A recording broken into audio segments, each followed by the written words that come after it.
2021, and we will now move forward with the regular meeting for the Planning and Zoning Commission. We do have a quorum for tonight.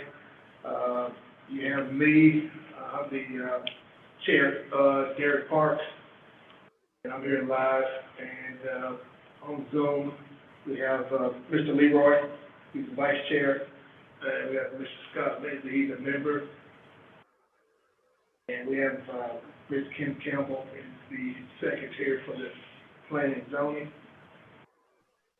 And for the city staff tonight, we have Dan and Brian here present.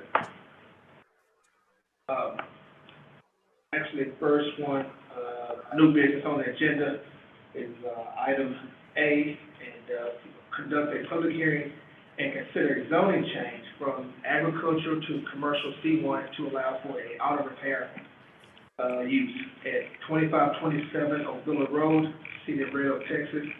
Case number Z as in zebra 20020, requested by Mr. Cal. Let me give you all a quick view here. So off of Ovilla Road at 2527, it's shown as 2 lots, but it's under 1 ownership. And they're proposing a auto lube and tune type business that's currently zoned agricultural. They're asking for commercial 1. And earlier in the report, I gave you a screenshot from the comprehensive land use plan, and this pink area here is where the property would be, and that's under same name, C1, for the future land use map in our comp plan. So as far as requesting commercial 1 zoning, that is a use, a district that aligns with the comp plan. So there's not necessarily an issue in concept there. We did get some feedback from the adjacent property owner, Ms. Jimmy Wade here, and I included her comments to y'all in the report.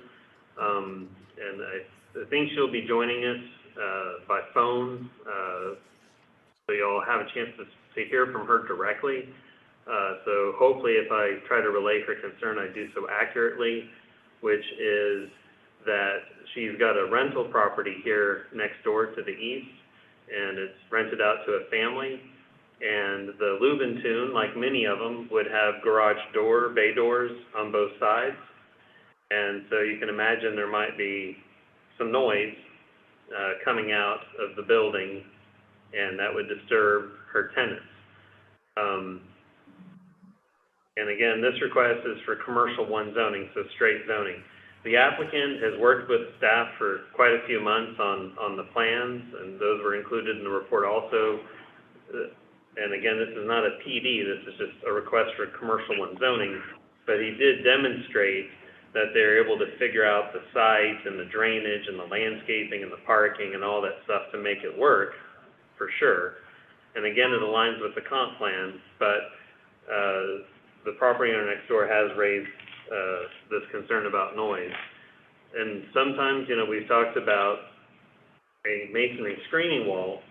In this case, it would not be required because the code says when it's next to a single-family residential zoning district, not a use, but an actual district. So ag is not a single-family zoning district. So we wouldn't have that rule to point to require that they put up a masonry wall or any kind of screening wall for that matter. So that's just something to keep in mind. There's always ideas we can talk about after I've had a chance to hear from the applicant and those in favor and those not in favor. And let's see. Again, they've worked with the applicant. We've talked with the fire marshal. He's reviewed it and checked the radius and all that stuff. So again, while this is not a PD, it's just straight C1. Again, the applicant's demonstrated an ability to meet all the C1 standards for this development. So if you were to approve the commercial 1 zoning, he could go and do this as proposed. Also, in theory, if you approve it as commercial 1 zoning, I'm not saying he would do this, but in theory, he could then just turn around and sell the property, and anybody else who can come in and meet C1 zoning can build whatever they want that meets C1 zoning, right? So I just want to make sure y'all kind of understand the trade-offs there. So with that, I'll, happy to take any questions. Thank you, Brian. This is a public hearing, so we will open up the public hearing, and those in favor of this item, please state your name and your address, please, so we can have it on record, and your reason for, your position in favor.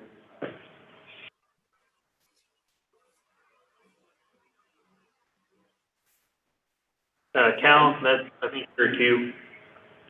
Mr. Cal, are you? I think he's muted.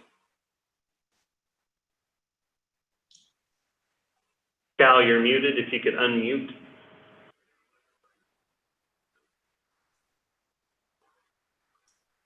Okay. Okay. Hello, everybody. This is Cal. Can you hear me? Yes, sir, we can hear you. Okay. My name is Cal Takadine. I reside at 3321 University Park Lane in Irving, Texas. I also have an address in Red Oak, which is the 290 East Ovilla Road, the Shell station, in addition to the 598 Northwest Highway 342, the Exxon station there. I've been living in Red Oak for over 15 years, just moved out this past year to Irving.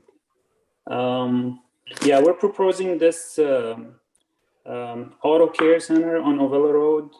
I'm in so favor of this project because I believe it's an ideal location to add to the city, especially on the west side of Highway 35, to service all Red Oak residents, Glen Heights, Ovilla, and some of Midlothian residents too. I believe with building this business, we can generate some tax money to the city of Red Oak and contribute to whatever the city needs to grow. So again, I'm in favor of this project. Thank you. Thank you, Mr. Cal. Is anyone else in favor of this project? My name is Hani Al-Qari. I'm the owner of Tarina Group, which will be the general contractor of this project. I reside in 3120 Ashwood Court, Richardson, Texas 75082. I'm in favor of this project. Our company built several of those, and we build them with very high standards that it will actually it will add to the beauty of Red Oak and to the beauty of the place. We try to take care of insulations and stuff like that. So there's most of the time there's no noises. Yes, there will be noise, and even if we're not required to put a fence, but you know, if this will makes it easier for everybody, I think we would do that, and because this is really a very, very good project, and at least you know who's going to be built there, what's going to be there. Thank you. If you have any question about construction, I'll be ready to answer. Thank you, sir. Thank you. Anyone else in favor of this item? Anyone opposed to this item? That's on Zoom. When Ms. Wade was calling in on Zoom, I know she's been having technical issues. Given she's a next door neighbor and sent y'all a report, I just want to make sure we try to be fair and, you know, give her a chance. I just tried calling her a moment ago since I didn't recognize her number on the screen here, and there wasn't an answer. I guess maybe the fair thing to do at this point is just to go over her note there, just the highlights, just to make sure I didn't characterize anything inaccurately.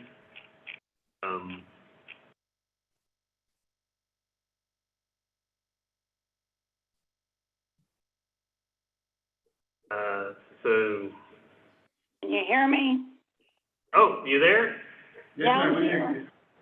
Okay. I can't hear y'all very well. My property's at 2525 Ovilla Road. And the reason I'm calling is, 2527 is putting up a loop deal. And I have, a little house there with residents in it, and they're expecting their baby this month, and it's gonna be a lot of noise. And you were saying, I think you were saying that you couldn't put up any fencing there, not even a wood fence, started to protect it. I did find out today that their doors open them in and out, so that wouldn't help me any at all, in fact, to make it worse. And I would like to say something. On the east side of me, I think there's about 83 acres or something with a pond in the back. Have y'all actually went out there and decided maybe we need a nice subdivision out there with walking trails or a park to lift up our city a little bit, because everybody's going to be exiting on Ovilla Road from 35, and if you go on the bridge and look north on 35, it's just a lot of junk. And I know Siri is building a nice area north of Ovilla Road. What can we do to improve Ovilla Road? That's what I'm asking the city to do. Let's improve. Instead of these little shops here and there, can we get a little shopping area where we can have jewelry stores and dress shops, maybe another drugstore, grocery store, like you have over there on the east side over there by Methodist. Can y'all hear me? I don't hear any answers. Yes, ma'am, I hear you. I'm just trying to make sure we are dealing with this, agenda item we have, that we're talking about now. Well, I think that if you keep putting all these little bitty spots up, you're going to hurt my property. That's what I'm thinking. I know it's already bought and the loop will probably go in, but I'm thinking about my property on the east side of him. What's going to come on that side, I'm worried about.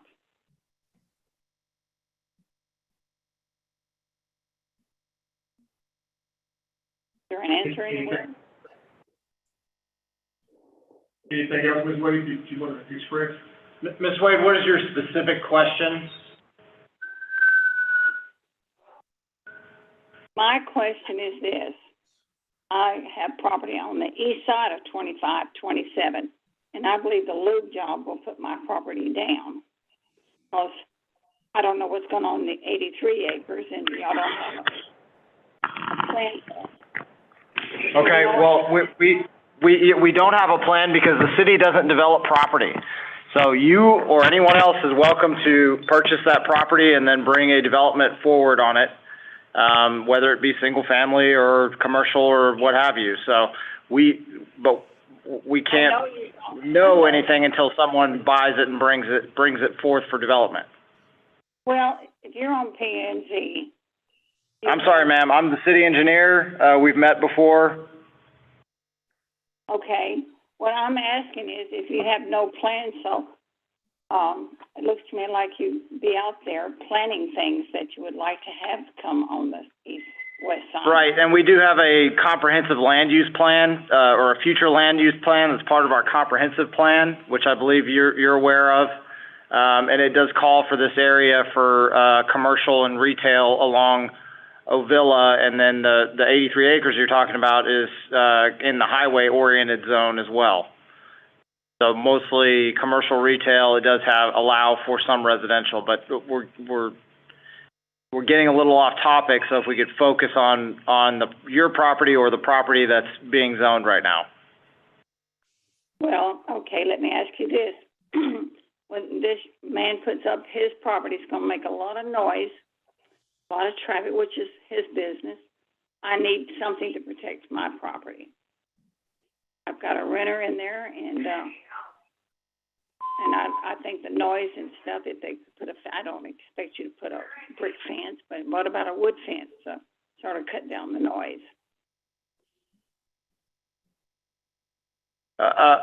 We can't necessarily require him to do that based on the zoning category he is requesting.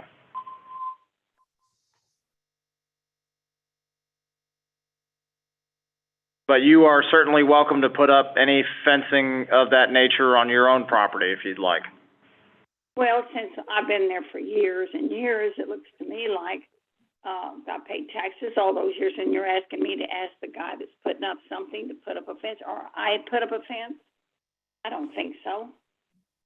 I paid taxes there. It's been there all these years, and I know it's changing. But I don't feel like a citizen when I'm asking you on zoning there to help me out and make it a quieter place. It's going to be very noisy. I'm sure he's going to put up a very nice one. I'm not complaining about that.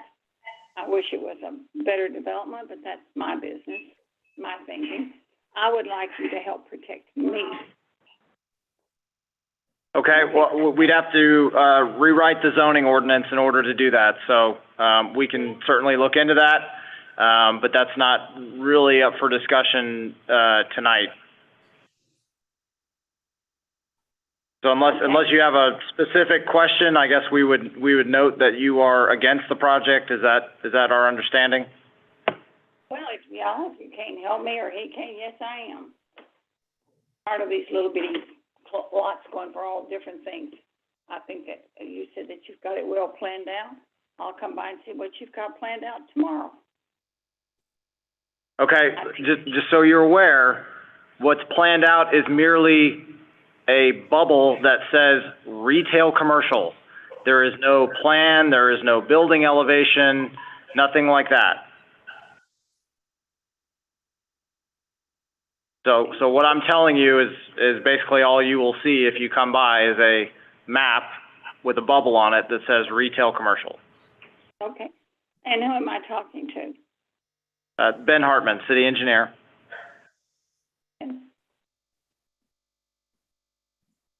All right, thank you very much.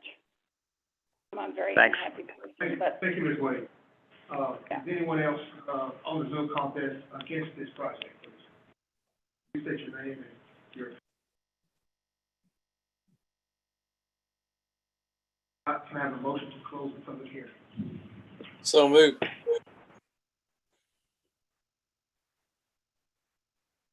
I'll second it. Public hearing has been closed. Commissioners, any thoughts, any questions dealing with agenda item A? I have a question about, I guess to Brian, the 105, 107, 113, those are all residences, is that correct? That's behind the property? Yes, sir.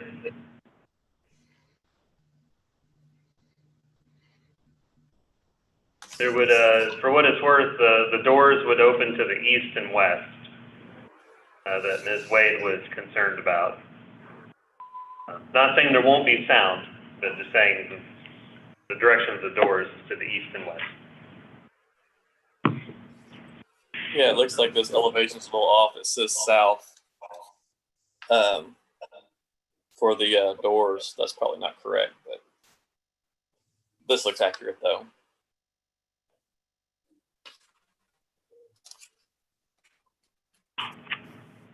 That looks correct. Yeah. Okay. I assume on both sides. This one Doors is on good. both sides. Yes, both sides.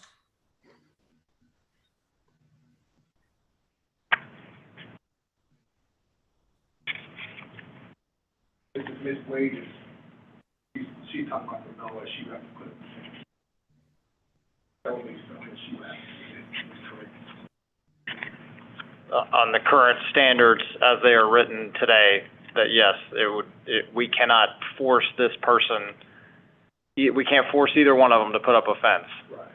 So, Through the Am proposed I under the understanding that they volunteered that earlier? Did I mishear that? No, they didn't volunteer it earlier. They may be willing to, but, the point is that under the C1 they're asking for, we can't require it. Normally, when you'll get some of these cases, they're in a planning area and the policy is to make it a PD where you can require such things when your normal zoning rules don't require it. So your normal zoning rules would not require it in this situation. So that's just the thing that I think staff is just trying to express as a caution, is that if you approve the C1 zoning, if you're concerned about something like the doors and the noise of the garage or anything else, if it's not in the standard zoning code, then you would want to consider the possibility of maybe saying it needs to be a PD based on C1, and then to address whatever issue you may or may not have, or I guess, if you think there's an issue you want to address that our zoning code doesn't, then you would need to use the PD tool as that means of addressing it. Okay, I'm going to go out here on this and on this little limb and say, anytime that I'm going to have put in front of me a business butting up to residences, I want to do that in the format that allows us the most opportunity to take care of our citizens as well as our businesses. Not just say, hey, we're coming in here as a C1, they can do what they want to. I understand C1s very well, guys, but we are talking about something that's butting up to residences on two sides.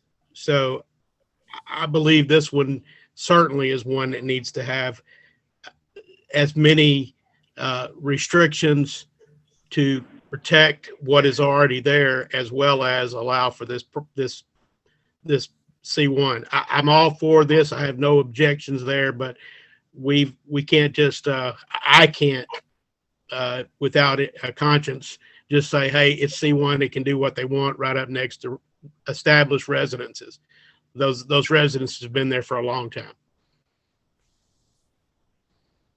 And I don't think anybody here would want that to go on right next to their home either. That's been there for a long time without the restrictions.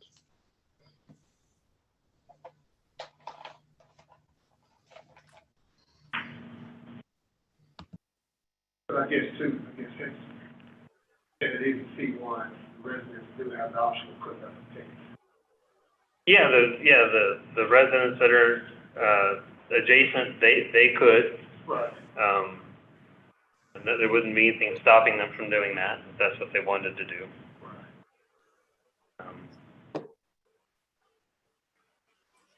But like I say, I mean, if y'all are wanting to exercise more control than what C1 normally gives you, then my recommendation to you is to clarify what that would be, and then recommend that this be a PD based on commercial 1, citing whatever those issues are, say, such as fencing, screening, whatever, and we need to talk about then what would that be or look like. And then that's a vote and motion that could go to council, and we couldn't go to council. We'd have to go back. We'd have to get proper documentation for the plan development, because he's showing the shared driveway. We've got a shared access drive. That's right. Excuse me. To add the things that they're requesting. Okay. This is Cal. Can I speak? Yes, sir. Go ahead, Mr. Cass. Okay. Well, of course, we want the well-being of our neighbors, even though we don't know how long, the next door property will be as a residence. We are willing to help out and do something to please our neighbor. I mean, we don't want to, have, we don't want to have any upset neighbors with us. I mean, if it comes down that we need to put a fence just to please her, if that makes her happy, then we will look into that. We will try to do it. I mean, if it only comes down to this, I mean, for our neighbor to be happy, we will do it. We're open to do it. Thank you, Mr. Cass. Thank you for that.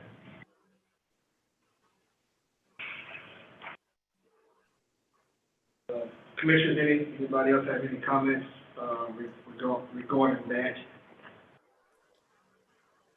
Question applicant, putting up the fence if needed. What about, you mentioned the properties to the south, that there's houses to the south as well. There's nobody here complaining about that, but it seems to me that would be a good place to have a masonry wall to the south. Just because it's if we're going to put commercial in there and we're going to have residential next to it, that would make sense to me. Whether they put a fence on the side for the other neighbor, you know, that's very kind of him to offer that as well. If the neighbor comes forward and asks us to do it, I mean, we will do it. But let's try to do a wood fence, not masonry fence. Wood fence. I'm just trying to think of what we normally do for, you know. We'll put a nice wood fence, not any, I mean, we'll put a nice wood fence, but because once you start saying masonry, not wood fence, that you're talking about a big cost. I mean, we're volunteering this, so. Yeah, I'm just saying, normally we have a buffer between the residential and the commercial, and there's usually a masonry wall there. I understand to the east of it, you know, they're right on Avila Road. That's maybe a little bit different. That might be something that could be a wood fence or something. But to the south, it seems like in the past, we'd always have some kind of a masonry wall there between the commercial and residential. Okay, to the south of us is the old landlord of the property. So we purchased this specific property from our neighbor to the south, and she was aware of what's gonna come up there, and she didn't mind at all. But if she comes again and asks ask us to put something there, we will do it. Like Mr. Hani said, we will put a wood fence there if she asks us to do it. Plus, we have landscaping screens. Yeah, exactly. We have landscaping screens all over there. We have landscaping. We have let's.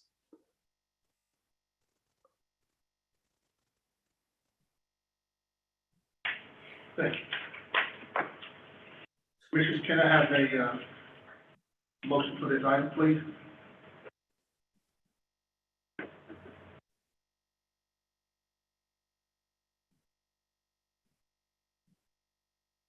Have you closed the public hearing? Yeah. Yes.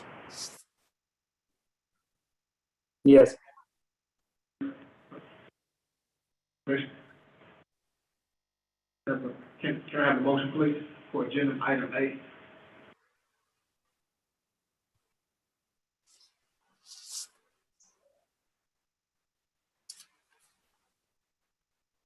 You're muted. I said, it appears to me that we either approve this as a C1, he can do whichever he chooses to do, or it goes back to a plan development. Am I correct, Brian, or is that incorrect? Those are two choices? Yes, sir. Yeah, you could either approve it as C1, obviously you could deny it, or you could say you want it to come back as a PD based on C1 and point out like how you want the screening wall or fencing and where you want it. And then they can rework the site plan, because as Ben pointed out, currently it's showing a shared access drive there, so presumably that wouldn't be a shared access drive then, depending on where the fence goes or what they maybe work out with Ms. Wade. So I would say you can approve C1 and just let it do its thing, but it sounds like from the discussion, you'll probably want to do a PD and just tell staff what's important, and so we can work with the applicant and bring it back to you as a PD based on commercial 1 with the, sounds like really the issue is just the fencing screening issue.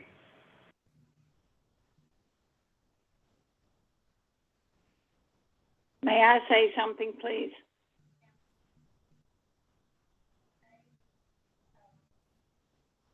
Hello? You can let her. Yes, yes, ma'am. You have one more opportunity. Yes, ma'am. Go ahead, Ms. Wade.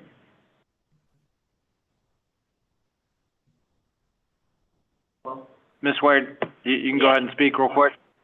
Yes, Mrs. Pate owns a little rent house that, he sold. She owns the land that this young man bought, and it's already rented out. So she does not live in the house on the south side.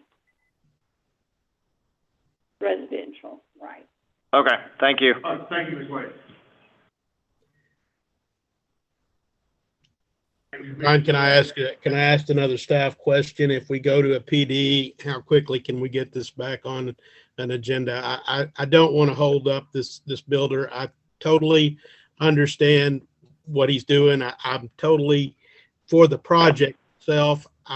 But anytime, not just this time, but anytime we're going to have commercial butting against residential, personally, I would like to see this in a PD so that we can assure not only this residence, but down the road. So that's just my personal thoughts, but how long would it take to get it back on the agenda? It could be as early as next month. Okay, Yeah, they already have, I they a have most question. of the documentation they need. They would just have to, add a few things. Yes, but I have a question. We've been several months, and as all of you know, prices of building materials in Texas is soaring up high. And we would really like to finish this today, even, I'm asking a note, I don't know how it works, but I mean, can't we just put a note on it that we have to put a fence and get it over with?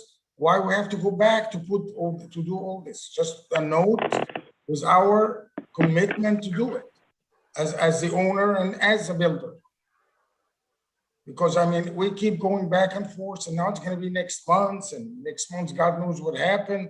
And I don't know. I don't know. I mean, it's as of now, all the prices went up between 20 to 30% of building materials. I'm sure you heard that from another builders. And we don't want to keep doing this. Just so the commission knows, we've been working with the applicant since November, so time does not seem to be, super critical. Thank you. Commissioners, I know, any, Leroy or Ms. Kim, you have any comments on the fence or TV or C1? The applicant is more than fair, taking a step forward, trying to put the fence up between him and the budding neighbor. I think that's the main thing of the fence. Ms. Wade said she wants something to, to break the noise. He's putting the fence there. Then he was saying the land, he bought the property from the property that's to the south of his. He said if the person wants a fence there, he would put that there also. I'm kind of in a position, I'm just, for this item, it looks great, but if he's forward to do something that's not required, I think that's a plus, but that's my opinion. I'm just thinking about the future of Ovilla Road. It looks like Ovilla Road's going to be commercial along Ovilla Road. So this fits in really well there. I am concerned about the neighbors to the south, and I understand the considerations to the east as well. But this is all going to go commercial at some point. That's kind of the direction it's going. If they want to mitigate it with a wood fence, I don't know if that's going to really help with any noise. But definitely to the south, I think a masonry wall would be consistent with what we've required from previous developments that have gone in. Next to residential. So like what we required, sorry, Leroy, didn't mean to interrupt you, sir.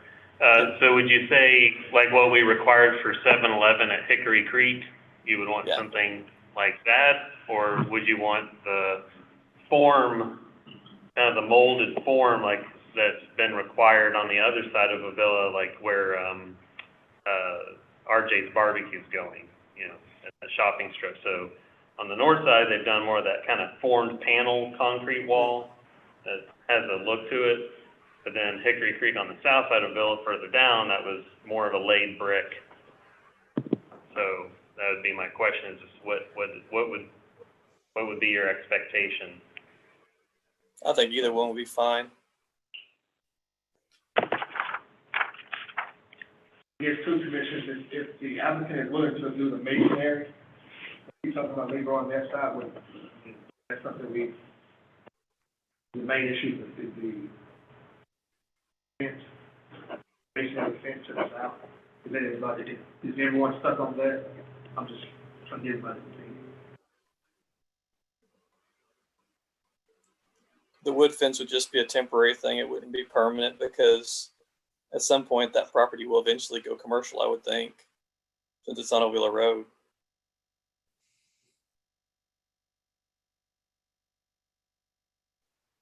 So you want a masonry on both sides of the road? I think just masonry to the south.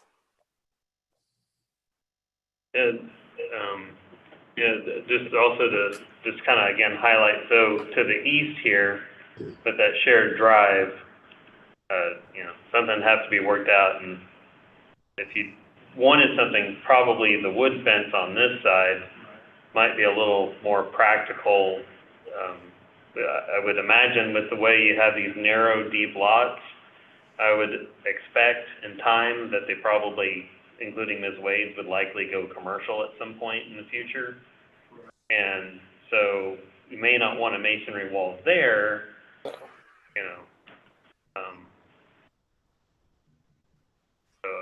but a wood fence might help mitigate the noise for the family that lives there today at a lesser cost than an actual masonry wall. Either that or some landscaping or something. And I'm not sure how far back the house is that's on that property, but I don't know if it needs to be a fence the whole length of the property or if it just needs to be a fence that, would separate them from the doors that are going up and down or whatever.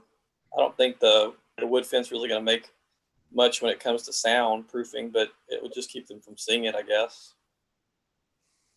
Looks like the house is pretty far. May I make a suggestion to help this man out because prices are up? I know that for a fact. The house sits back.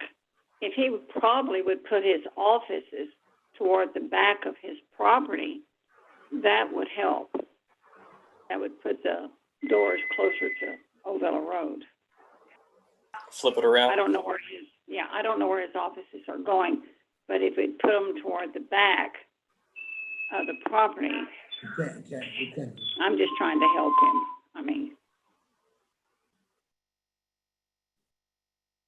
I think that would probably help a lot with the noise, don't y'all think so too? I don't know where his office is on this property. It's going to be long and narrow.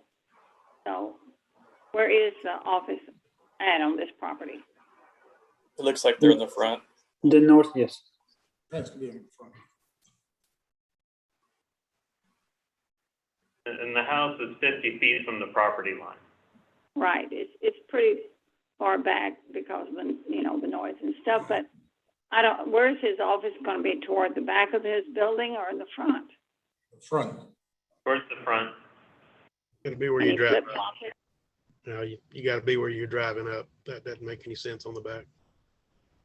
Well, trying to help him. I don't know what difference it would make if he flip-flopped it personally. It's going to be long and narrow, and so the parking, is he going to put parking closer to 2525, or is it going to be closer to his other piece of property? It's on the other side. Yeah, we have no parking towards you. It looks like a wood fence along those garage doors might be sufficient, possibly. I think that would be the best solution. It wouldn't have to be the entire length of the property, I don't think, just along those garage doors. That way they're not shining lights into their house or whatever. Or at the length of the building, the length of our building, That's good. which we can do that. The length of our building. Brian, I'm sorry, Brian, I'm gonna go back to you though. Again, if we're asking these things, then we can't do this in the C1 tonight. We have to do it in a PD. Is that correct? Yes, sir. Okay, all right, then I'm gonna throw this, you guys discuss all you want to. I'll throw out a motion to approve the C1, and I will trust this business owner who is established within the community to work with the city to do what's necessary to take care of it. If they don't, it's not gonna pass the city council anyway. So, I'm not real concerned about that next move if they don't take care of what they need to do. We normally, Hang on, Scott. we take care of. Yes, sure. Scott, so if we approve it, as you just stated, then it's gonna go to council just as straight C1. So you would have to make a motion that they bring it back as a PD, and then you get to review the PD, and then that PD also goes to council. Understood. Does Okay. that make sense? Yes. Okay.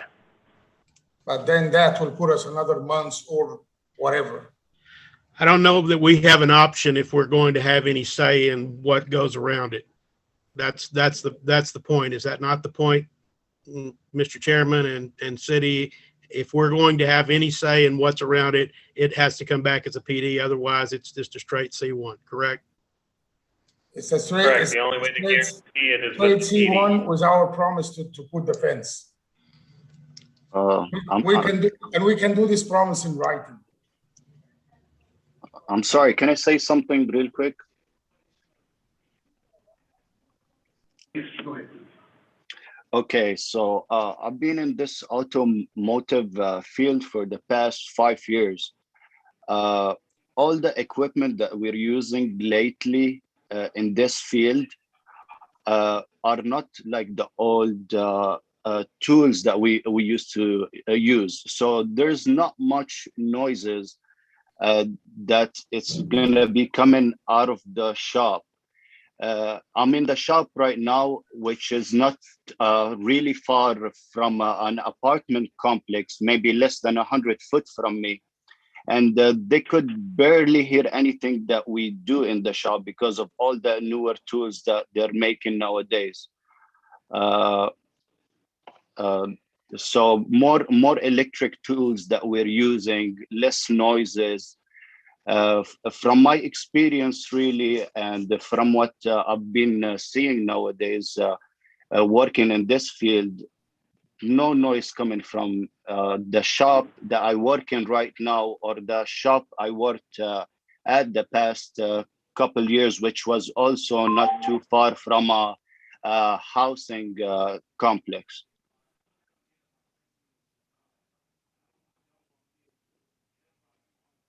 Thank you, sir. Commissioners, can we have a motion for this item, please?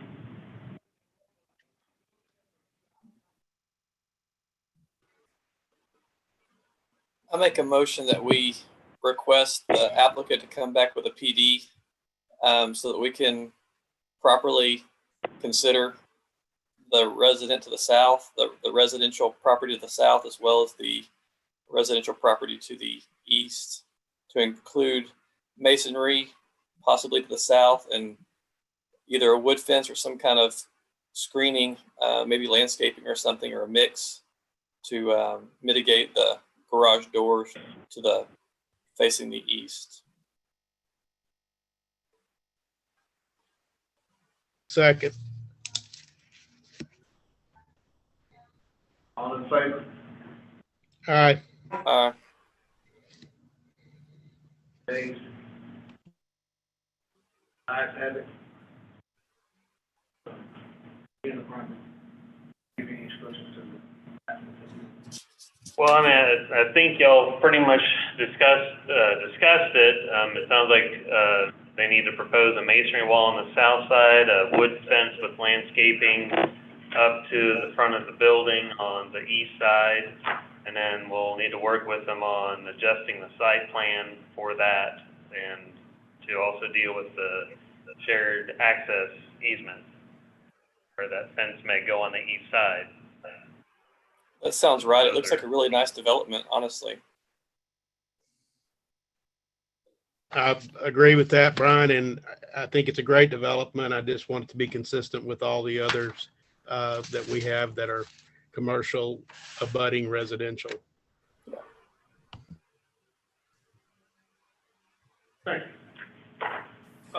Moving on to agenda item B, this also too is a public hearing, conducting public hearing and considering zoning change from agricultural zoning to planned development zoning PD to consist of a mix of different styles and types of townhomes not to exceed 160 homes, to include neighborhood amenities and open spaces on approximately 17.25 acres, two parcel boundary with McKinney and Williams Survey, aspect 751, further described as being generally at the northwest corner of West Red Oak Road, in the right-of-way of the railroad.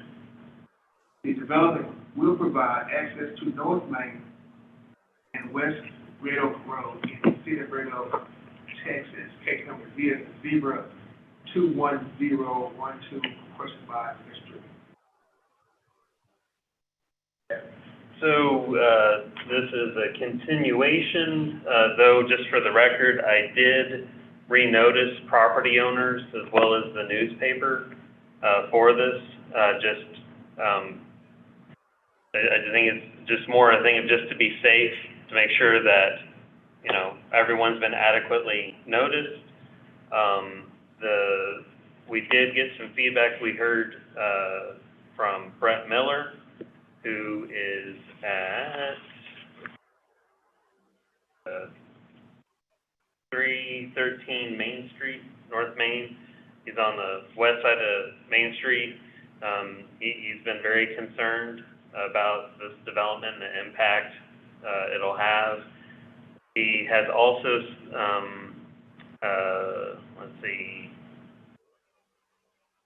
So, I mean, just the traffic and the nature of the development he's been opposed to. And then, y'all heard before from Ms. Judy at the I forget the number. I didn't write her down here. Oh, there she is. At 206 Quail Run, she was backing up to the property, so she wasn't on Main, but she had concerns too. I did also hear from two realtors who were in favor, but I don't see that they live in the area. I don't believe they were noticed as property owners, but they did both share their support. So that's kind of a summary of where we're at on support and opposition that came up with the second round of noticing. And as far as the traffic impact analysis, we've not received a final version, so I assume, is Naveen on here? Yeah, Brian, I think I sent you the executive summary on Saturday.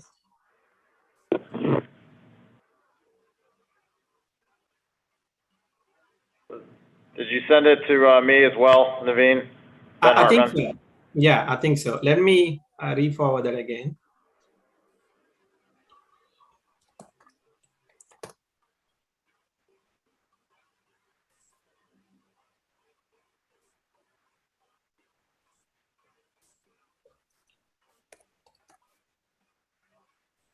Neither one of us received it, just FYI, so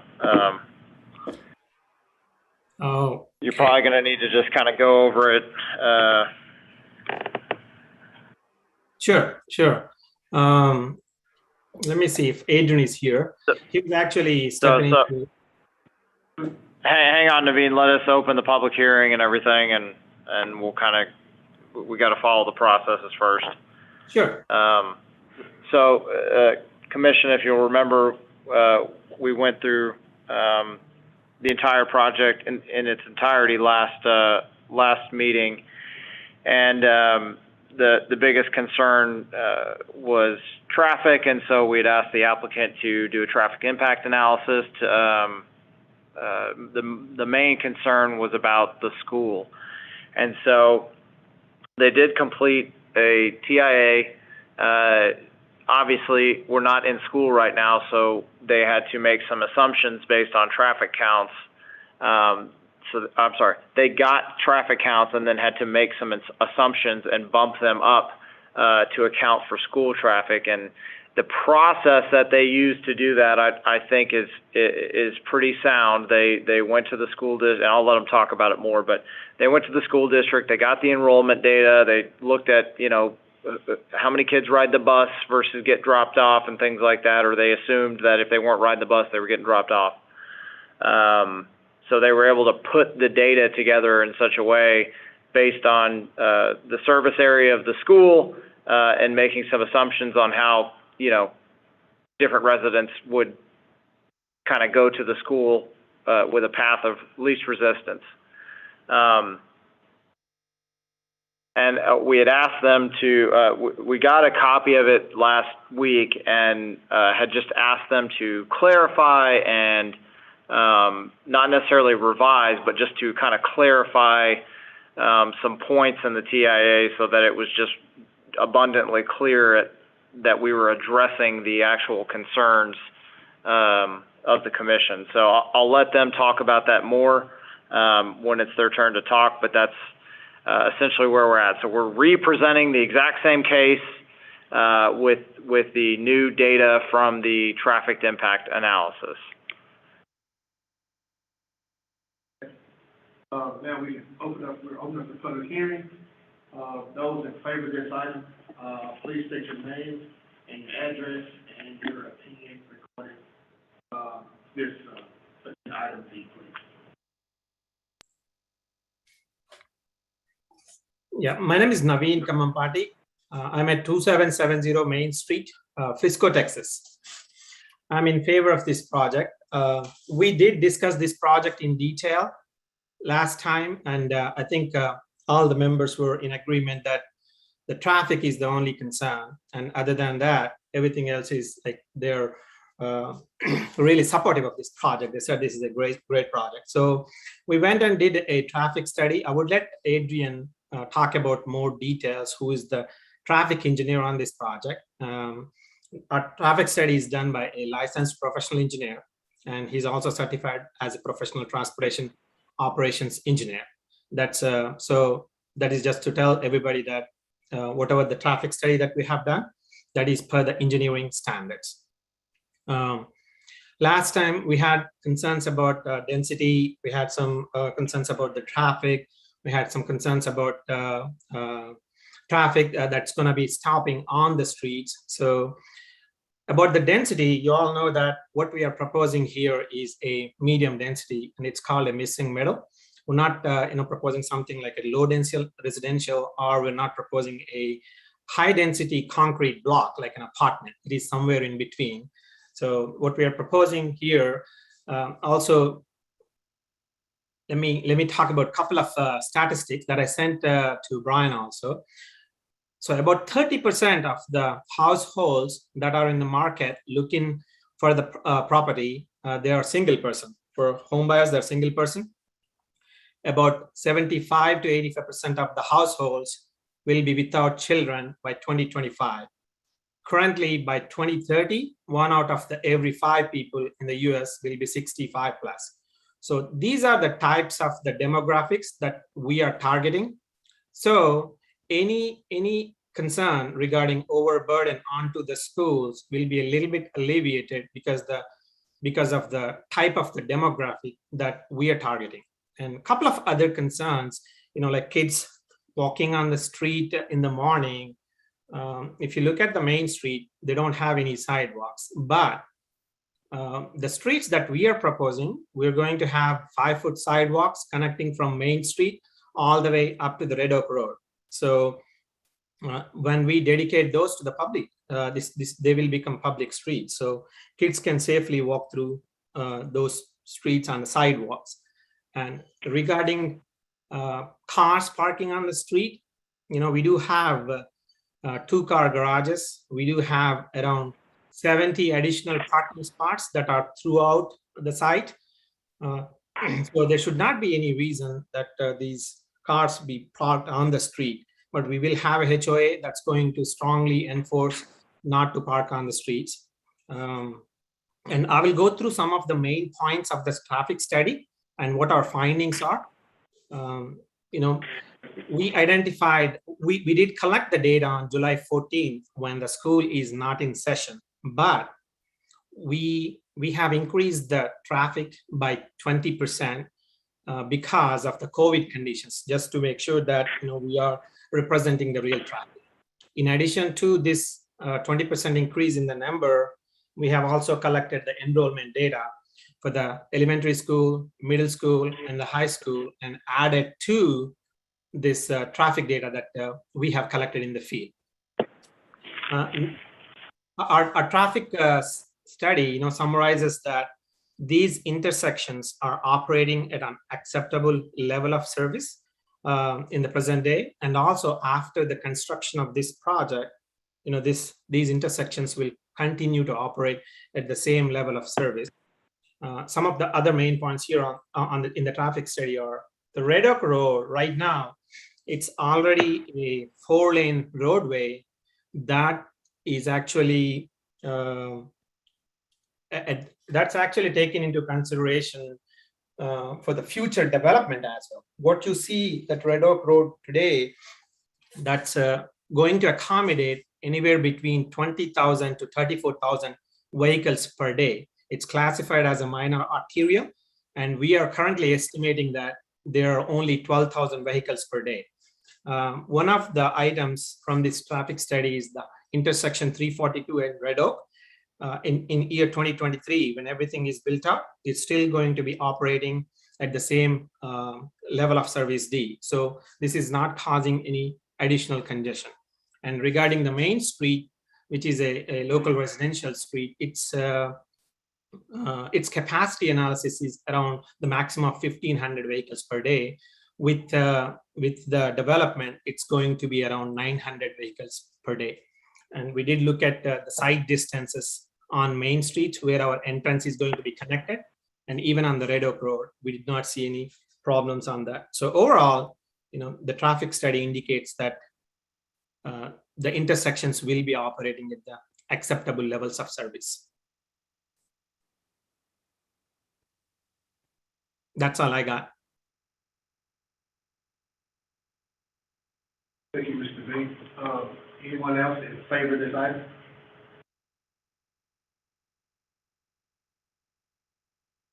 Chair, just so you're aware, and Naveen's aware, Naveen, if you want to share anything, you can share your screen, if that makes it easier to communicate this information.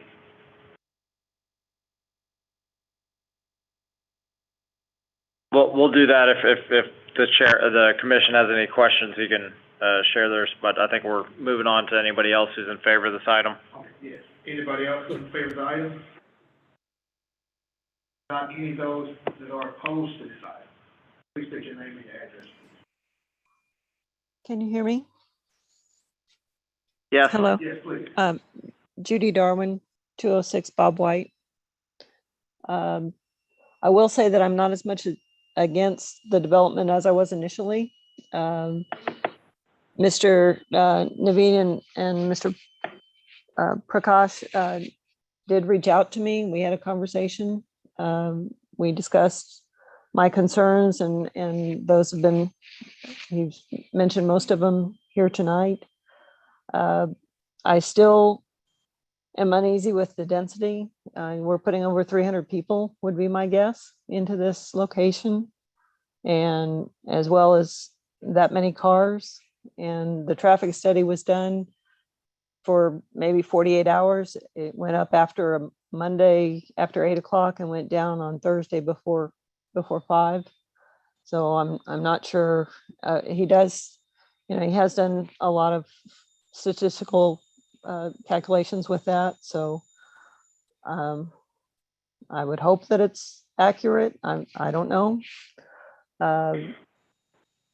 Also, it doesn't take into account the train activity. Those trains go through at least 5 or 6 times a day, and I can guarantee you there's at least one train between 6 and 8 in the morning. And I'm also concerned about the HOA being effective in controlling the parking situation. in our neighborhood, after 20 years, our HOA is not very successful. You're asking neighbors to patrol neighbors after a certain time. When the developer is out, it's left over to the neighbors, and it's only as good as the management and the participants. And usually it's rare that we can get a quorum of even 10% to attend meetings. I realize that this development is a roll of the dice. We haven't had anything like this in Red Oak before, and we're talking about a lot of money, over $40 million tax base. And I get that, but I think the only way this succeeds is if the commission and the council hold the developer to the promises and everyone does what they're supposed to do. So those are my comments. Ms. Judy? Anyone else opposed to this item? Hi, my name is Brett Miller. I live at 313 North Main Street, and I've been living here for 10 plus years now. And I'm not necessarily opposed to the development. I'm opposed to the entrance that is going to be proposed to be placed on Main Street. We are a single street that is barely wide enough for passing cars to get through. We already have people from the Quail Run and the neighborhood down at the end here that come flying 60, 70 miles an hour down our street on a daily basis.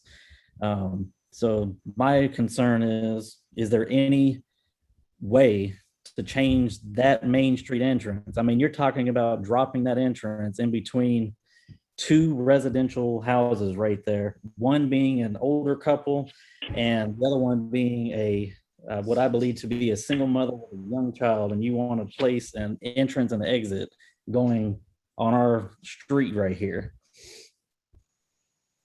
Is there any other way that you can place an entrance exit coming from 342, or just keep the entrance exit down at the end by Red Oak?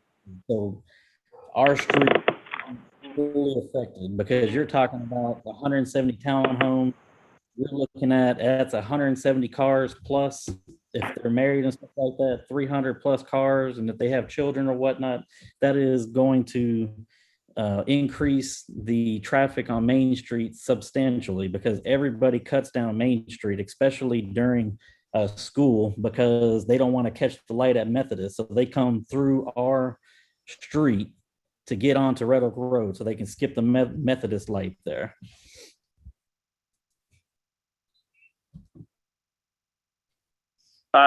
This is Ben Hartman, city engineer. I can kind of quickly just answer that. We would love to have a connection to 342. However, crossing the railroad is a huge challenge. If they require at a bare minimum that we close 2 public street crossings in order to get one. Sometimes it's more.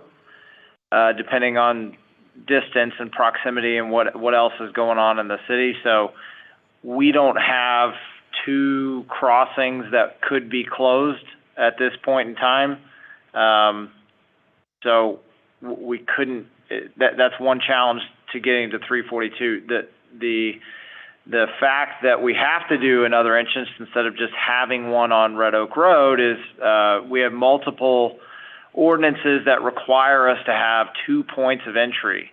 There's the subdivision ordinance. It also is stated elsewhere in other design guideline ordinances, as well as a requirement of the fire marshal to provide adequate access for emergency responders.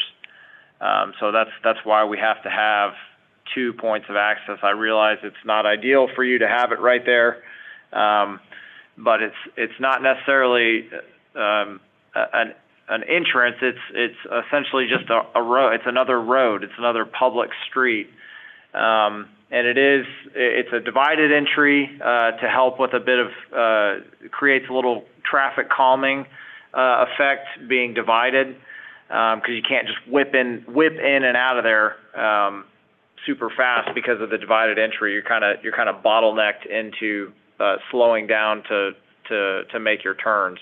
So while it may seem not ideal for you, it's unfortunately kind of the only spot we can get that second point for emergency ingress egress. Because I'm thinking most people are just going to use this main street because Red Oak Road is so congested right there by the railroad tracks that everybody's going to come down Main Street to get in and out, and they're going to turn that into a main entrance and exit as it is. I'll let Naveen talk about more about the TIA. I'm guessing that it probably did not show that. I think naturally people are going to be more apt to use Red Oak Road just based on its width and straightness and speed to get in and out of the development. But I'll let him speak to that. Yeah, regarding that concern, most of the people will be traveling towards the interstate, and they will be using a Red Oak Road rather than the main street. And also, based on the traffic study, it looks like the main street functional classification, it can take all the way up to 1,500 cars per day maximum. Whereas, once we have this subdivision, it will be 900 cars per day. I think most of the traffic, per the traffic study, it does show that Red Oak Road will be the main commuter road for them. I think. Can you Royce, show your screen? You showed that the traffic study. Can you share your screen on that? It's not going to be visual. It's going to be in a report, like a written narrative report. It's not a visual. I mean, there are some visuals that show turning movements. I don't know that that's super helpful, but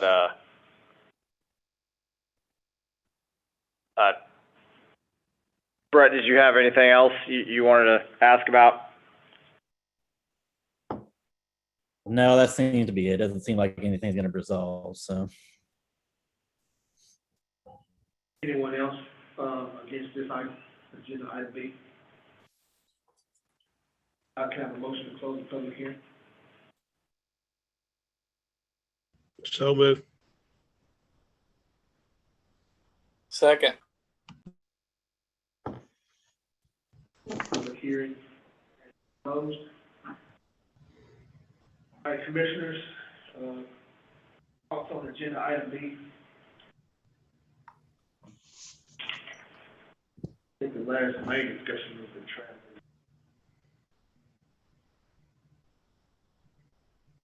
Did the study. I actually have a visual of the study. What are y'all? What are your thoughts or questions? I trust what Mr. Naveen has said is true. He's basically just reading the report to us saying that everything was sufficient. It wasn't. I can share. I'm sorry to stop. I can share the screen if you all want to see what I said. This is Adrian Murphy with Leadership Traffic Services. So I conducted the traffic study, so I am available for any questions directly related to the traffic study that was done. Can you tell us if there were any concerns that came from the traffic study that said that there were some problems that we were talking about? Last month we were talking about concerns about the roads not being able to handle the potential increase in traffic or the current traffic that's there right now. Yeah, let me briefly touch on that. Again, my name is Adrian Murphy. I'm with Leadership Traffic Services, 1504 Whitaker Way, and I conducted the traffic impact analysis for this development. One of the things that came out during this traffic study, obviously, there were some concerns that was raised in the beginning. Obviously, since we were doing the traffic study in the summertime, we had to figure out a way to include the school traffic, because obviously there was a lot of traffic that you would be missing if you just go count traffic in the middle of July. And so we had to go back and, first of all, we had to account for the COVID-19 situation because everybody is not working. And so the peak hour is kind of spreading. And so what we did based on our traffic counts, we actually increased them by a factor of 20% to account for any adjustments that may be related to COVID-19 where people are still staying at home. And then to account for the schools, we looked at the current enrollment trends that are on the Red Oak ISD website. We use 1,900 students for the high school. We use 1,400 for the middle school. And then for Red Oak Elementary, we use 600 students. Based on those projections, we were able to generate trips like you would do for any typical development. And so we then overlaid those numbers on top of the baseline numbers that we counted and it increased by 20%. So we did that to make sure that we captured or to get an idea as to what would happen if we had school traffic going on at the same time. And we did allow some of the traffic to funnel down Main Street because I'm sure some of the parents that are taking the students to school are cutting down Main Street instead of Methodist, as was alluded to earlier. One of the other concerns, I guess the primary concern, was the intersection at Red Oak Road and State Highway 342. That intersection actually worked out okay from a traffic operations standpoint. It does receive a lot of traffic. The one problem and concern that we noted was the State Highway 342 is a TxDOT roadway, and it does present some capacity concerns because right now today, it only exists as a 2-lane roadway. But on the city's thoroughfare plan, it should be about a 6-lane thoroughfare. And so it's carrying about 12,500 cars a day. From a capacity standpoint, when it's fully built out, it can carry up to 36,000 cars a day. The same was true on Red Oak Road. Red Oak Road is a 4-lane roadway. It's a minor arterial, and it's already built out. It's carrying about 12,000 cars a day right now, but it has the capacity as it exists today to carry upwards of 30,000 cars a day. And so it's probably carrying around half the capacity that it can carry. So the main concern was not having enough capacity on State Highway 342. We looked at this in terms of, okay, we're putting in 166 attached units. Is there a number that if we continue to grow this, that would cause traffic operations to fail or to be unacceptable, let's say at the intersection of Red Oak Road and State Highway 342? And during this little exercise, what we found out is that if you continue to develop this, let's say beyond the 166, let's say 200 homes or 300 or 400 homes, because of the nature of the way the commutes work in Red Oak, most of your traffic is going to be funneling out in the mornings, going towards the interstate of I-35E. And then the return trip home will be coming from the 35E, the majority of that traffic. And so you have a smaller percentage of your traffic that would actually be hitting the State Highway 342 Red Oak Road intersection. And so we would think that you would actually see problems if you're sitting on Main Street trying to get out rather than having an issue at that intersection from a loading standpoint of increasing your density to create a situation to where you're trying to figure out how much road carrying capacity can we continue to increase this by before we see problems. And so we didn't really see that at the intersection of State Highway 342.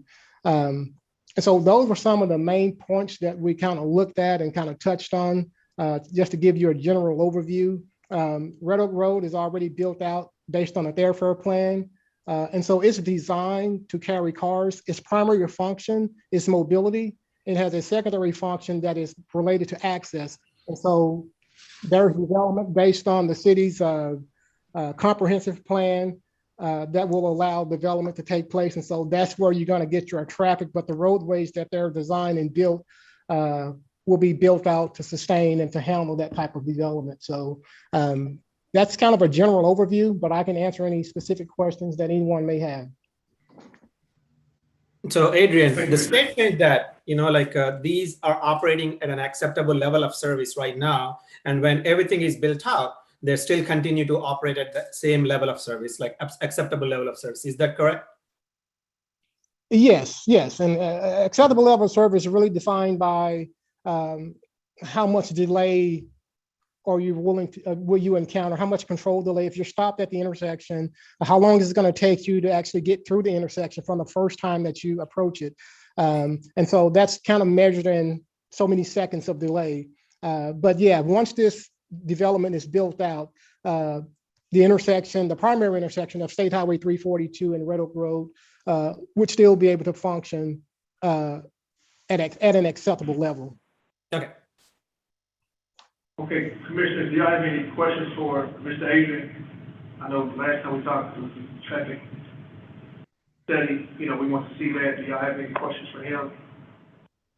I do have a question. I know last time one of the things that we discussed was the level of traffic specifically in the mornings, trying to get folks, getting their children to school. And did we do any studies as to, is there going to be a problem even getting out of this neighborhood, right? Is there going to be a backup of cars back into this neighborhood that will not even allow them to get out onto the main road? I mean, that's what some of the things I get concerned about is not adequate traffic flow inside of that new addition, and overloading the freeways going back through that neighborhood, which is something we don't want to happen either. So did you take any looks at that and use that in any of your equations? What we looked at is that traffic coming out of the subdivision will be greatest in the morning.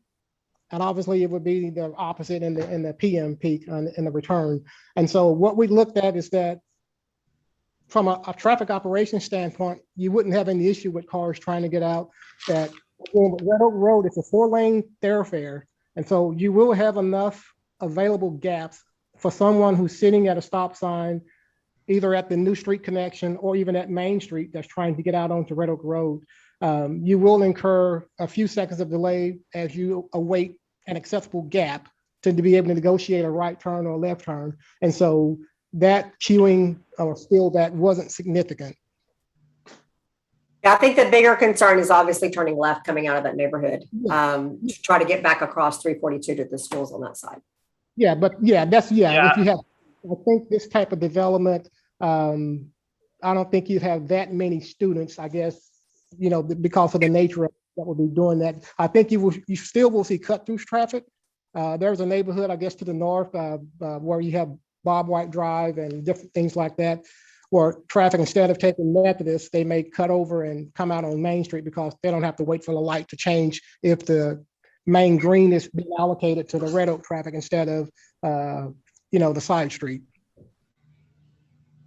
Adrian and Naveen, this is probably an appropriate time to kind of talk about the demographic that is going to be catered by this subdivision, or that is going to be marketed to in your ideal clientele and things like that. Because I think that goes to your point of not thinking or not taking or seeing the need for a lot of left turns headed towards the school.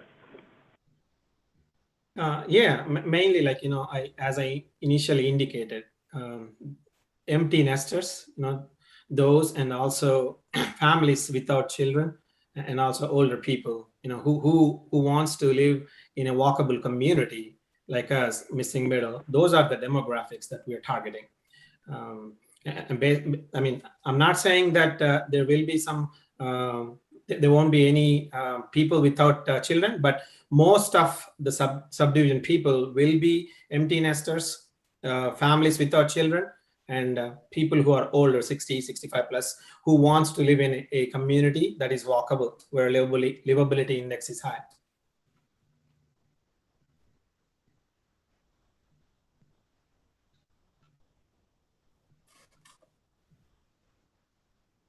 Commissioners, do you have any other questions?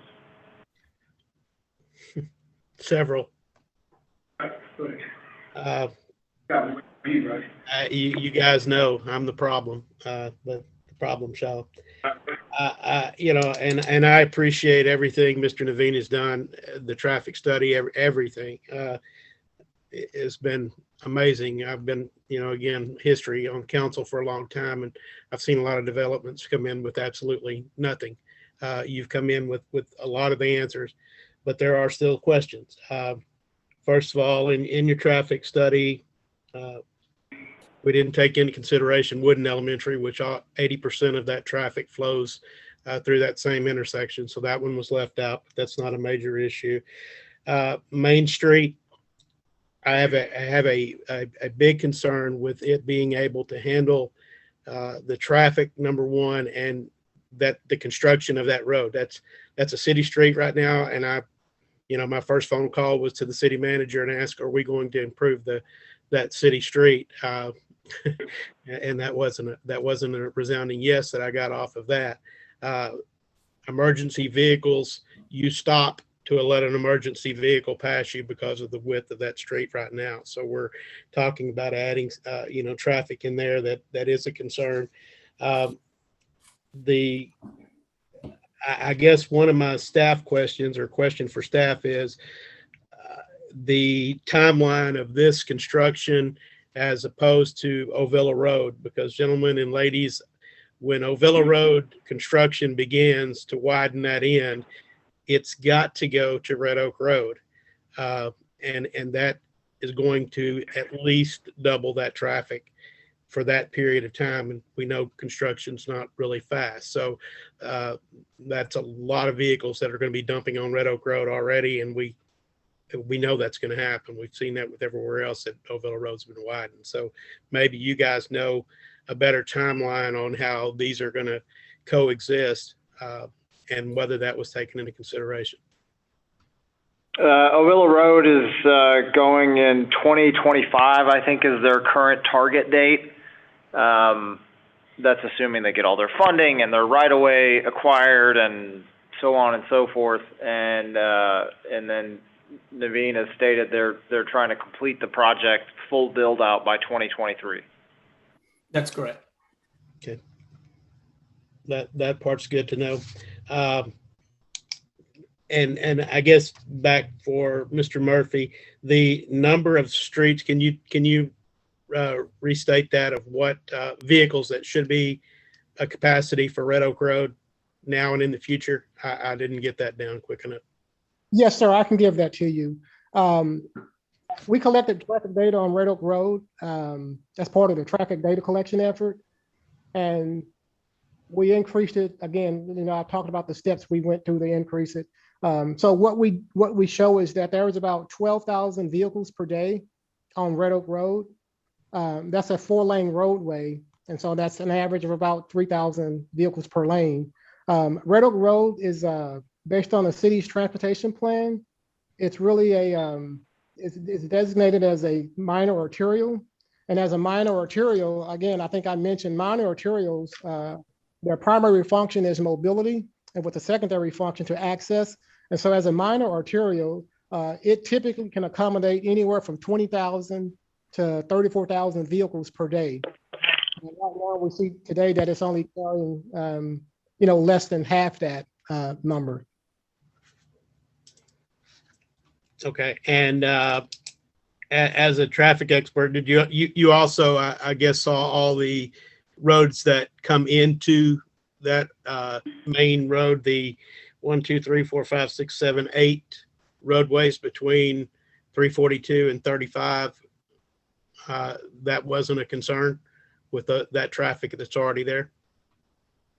It wasn't a concern in terms of the study area that we looked at. Obviously, if you broaden out the study area and look at those intersections, you may find, obviously, as you get closer to 35V, the traffic on Red Oak Road probably increases. And so if it increases, then you are likely to incur a bit of a delay, more so than you would as you get further to the east. And so the study area was kind of focused on what we looked at. And so I don't have actual results to say how a particular intersection would be functioning outside of our study area. Okay, thank you. And I guess that's going to be my point, guys. For someone who does live off of that road and sees the turning left, turning right that's already there, I consider that a pretty dangerous roadway as it is, with only 2 traffic intersections that are with traffic signals and the speeds that are in there. Now we're talking about, again, dumping more vehicles onto that same area. And that's just, that's my concern, is we are going to place ourselves in the same situation that I drive through in a city nearby going to work each day with the density and the limited thoroughfares that we have, that we're going to overtax what we already have and place some of our existing neighborhoods in an unsafe, in a dangerous situation with this additional traffic. The complex itself, absolutely beautiful. Everything about it, I have no issues with, but I do definitely have safety concerns due to the traffic issues. And then If I could say something about that, what you just commented on, the traffic for this development. I think the concern with traffic on Red Oak Road, I don't think that would be attributable to this development. This development produces very little traffic, I guess, in the peak hour when you look at it. And the amount of traffic that would be there for students going to school and of that nature. So Red Oak Road is designed to carry the additional traffic. It has the load carrying capacity available to carry much more traffic than what this development shows. In fact, I can assure you in the future, it will carry more traffic because based on the future land use plan, based on the comprehensive plan for the City of Red Oak, more development is going to come, and there will be roadways such as Red Oak Road, Ovilla Road, that are designed to carry the capacity from an east-west connection standpoint. And so right now, you're less than 50% of that capacity. I'm not saying you're going to see 100% of that in the near future, but you will see an increase because as development grows, you will see it on the roadway. But the important thing is that you identify and you mitigate what those traffic impacts may be, and so that you can be as safe as possible. And so you have to look at each individual intersection and determine what are the true impacts. If there are true impacts, then what's necessary to mitigate. And I think that's what you do. And I appreciate that. I totally understand that, and I get your point. I come from a public safety background, so I'm just going to tell you that's where my concern comes from, is the public safety. There are no turn lanes there. Red Oak Road, again, it is what it is, and we're talking about. And I understand you don't believe that that's going to add that much traffic to it, but 300. Did we talk about 300 here? Homes in there. That's 300 people, 170 homes, something of that nature. That's traffic. If we talk about 300 vehicles or 150 more vehicles, it's just my same concern, guys, and I'm going to be quiet because you guys know my feeling on it. Yeah, I just want to add one more thing here. Last time we discussed everything in detail, and everybody said traffic is the only concern. And if the traffic study comes back and says that the traffic is acceptable, we'll be okay with it. We spend the amount, did the traffic study. Now we're talking about the other intersections that are not related to the adjacent areas that we looked at.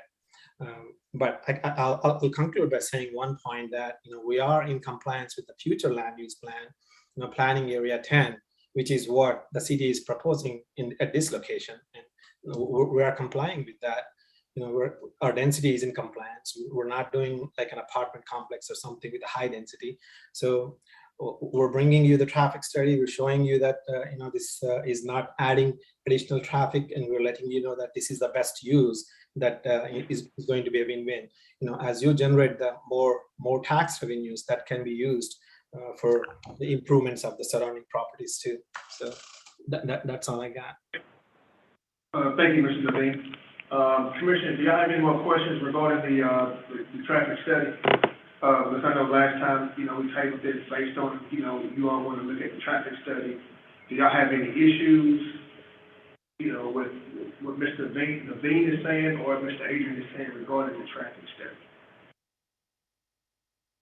Just by me listening to both individuals, it appears to be the traffic study shows those roads are fine as of right now, but I understand there are some other concerns, but do y'all have any opinions regarding the traffic study? I believe that was the main topic last time we talked about this project. Like I said, I appreciate the detail that they gave us, both Naveen and this other gentleman, Adrian, I believe his name was. it definitely makes me feel better because I had some really big concerns about that. Thank you, Leroy. And Commissioners, can I have a motion for this, agenda item C, please? I mean B, sorry.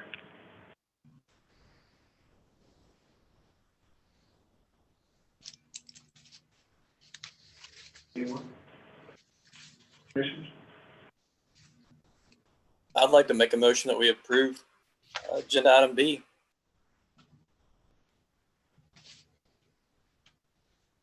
I'll second it. All in favor?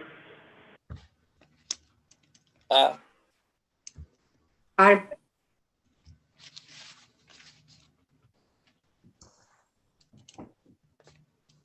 Those opposed? Aye.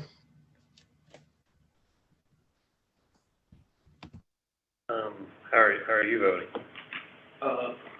I'm for this project. Okay, so then we got 3-1. So we have 3-1. So agenda item B has been approved. Agenda item C is another public hearing. And conduct a public hearing and consider a zoning change from commercial 1 to plan development zoning PD for an existing development to allow for a reduction in landscaping and park requirements and other changes as may be approved. At 106 East on Villa Road, further described as Lot 1, Block A, development in the city of Red Oak, Texas, case number Z as in Zebra 21022, requested by Mike Boyd.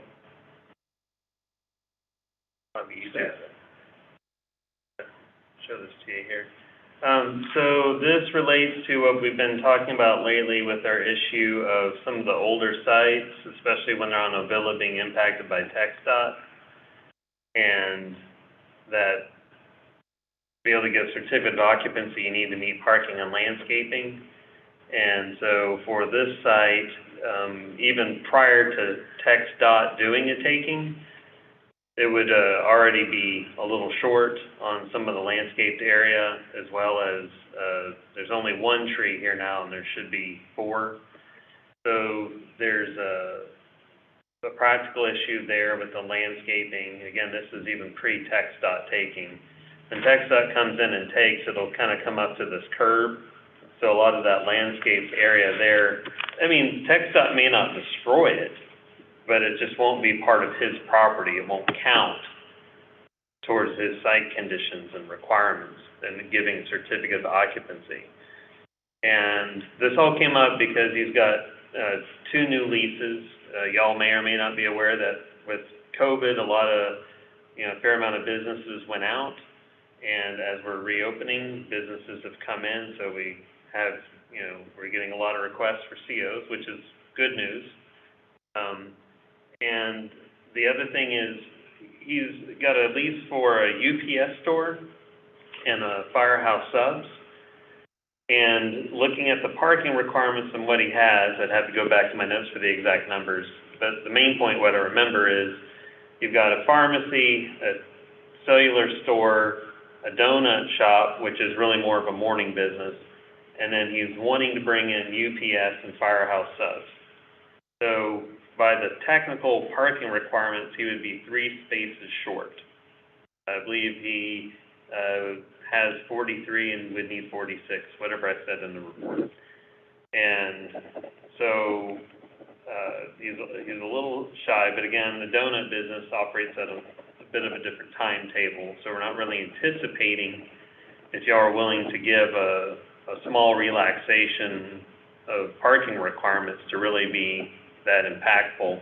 The other thing is staff is recommending that for this PD to work, if y'all were to give some relief on the landscaping and give a little relief on the parking, that in addition to putting those 3 trees in, that a parking access easement agreement, this would likely need to be done by a separate instrument, and so we'd probably need to have our city attorney maybe prepare it, I guess, and he may want to have his attorney look at it, but the main point is whatever this vehicle, such as a separate instrument to provide the access easement agreement is, that this PD points to that, ties it in as a requirement.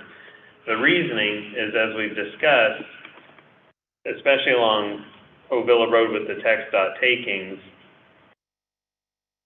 we're just kind of impacted, and we also want to avoid creating unnecessary traffic.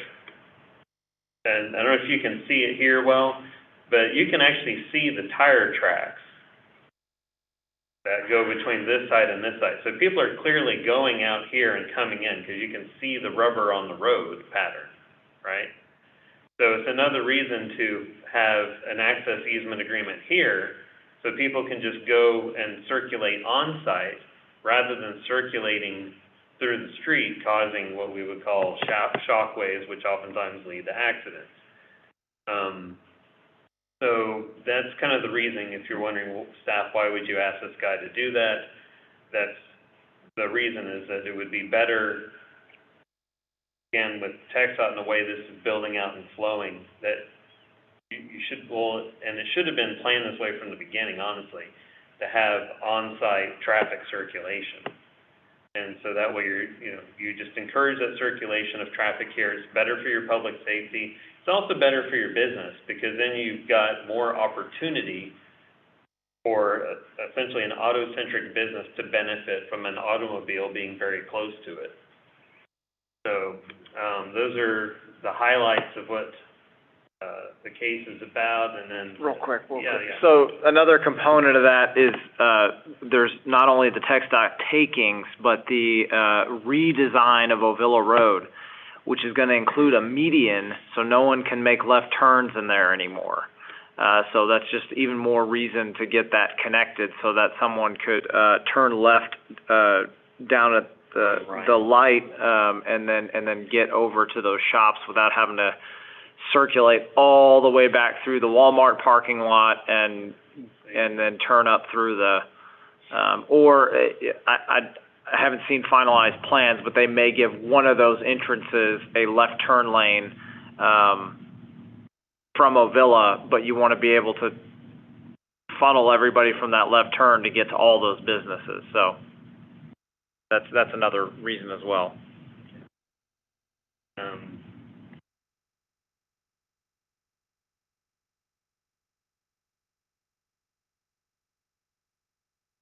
So again, so yeah, he was 3 spaces short, about 8 trees, and okay on the front yard, but short on the overall, and then parking islands. But again, these technically aren't parking islands, like kind of these end caps in this area and this strip here, but they are something that exists. So as staff, I would just say that, you've got 1 tree here that exists. The original landscape plan showed 4 here. That would meet code. That's doable. So I would say, you ask for the 4 trees there. This area highlighted in yellow, this is all going to go away from the TxDOT taking. So I don't advise that you require landscaping in there. There is landscaping there, and again, hopefully it'll survive the TxDOT taking. Hopefully it's just not much more than the imaginary line movement. But again, it wouldn't be his property. And then have this access easement agreement be part of the PD and give him a reduction in 3 parking spaces. That way he can accommodate all his existing tenants and bring in a Firehouse Subs and a UPS store.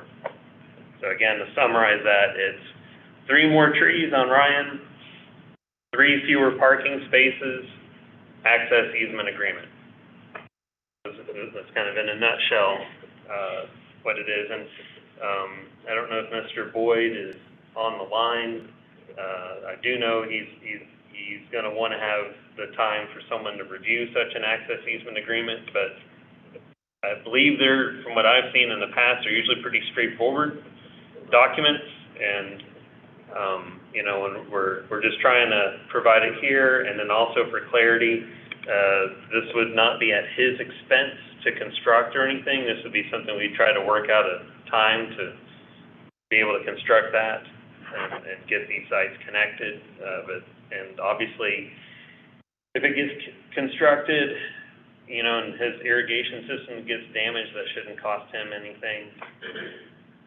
So again, we would only be asking that you ask him to give you that access easement right to go across the property. That's the only right we're asking you to have him give up. With that, that's all I got to say. Thank you, staff. This is a public hearing, and the public hearing has and will be open. Those in favor of this item, please state your name, your address, and your reason for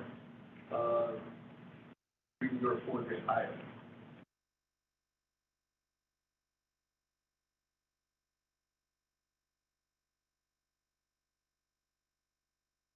Boy, I don't know if you're on the line, but Yeah, I don't see him. anyone else or anyone that's in favor of this item, please? Anyone opposed to this item? Can I have a motion to close the public hearing, please? Bless you. So move. Second. The hearing has been closed. Commissioners, any questions you have for staff regarding this item? C. Questions? Hey, Brian, this is Kim. I have a question for you, and I know we talked about this with the other property on Ovilla Road last time. Can we encourage, I'm a huge landscape advocate, and I understand the concerns, right, with not a lot of greenway left. Can we encourage the property owners to do some type of planters outside of their doors or something to add some greenery to the property as they have businesses there, or something to add some green instead of just a bunch of concrete and buildings? I mean, you can certainly, I mean, you can make it a requirement in the PD. I would just say that it's a little, I guess, easier on the long term from an enforcement angle if it's something that's really more in the ground than in a planter. Like, I mean, we could certainly enforce it at the time of SCO that it's there, but it's not something that always gets well kept up with over the long term.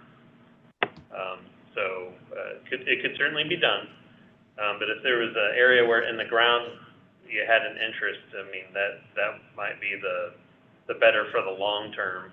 I do know that Mr. Boyd was talking about, hopefully in this area here, I don't know if you can see me wiggling the little imaginary hand, he was interested in planting a new tree there. It was kind of depending on exactly how we align that access easement agreement.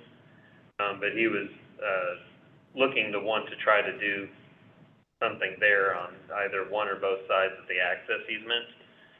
So I'd probably say maybe at least adding one tree on that northern side of the access easement. That might be a pretty easy to require and actually get the result, more so than the planters.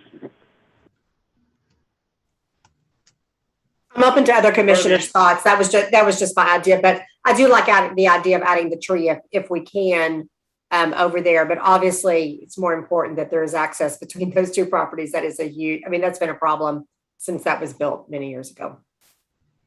And I didn't explain myself. And the other issue with the planters are great when they're thought of from the beginning, like we did with that development in the downtown area, because you can plumb for it. And to do it after the fact, I mean, there's a much bigger expense to dealing with all that extra plumbing, make sure that it's irrigated. So that was just an idea.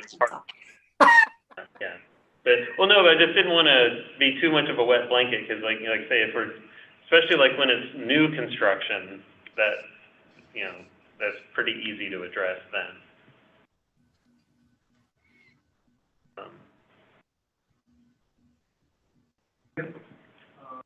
Commissioners, any other questions for the staff?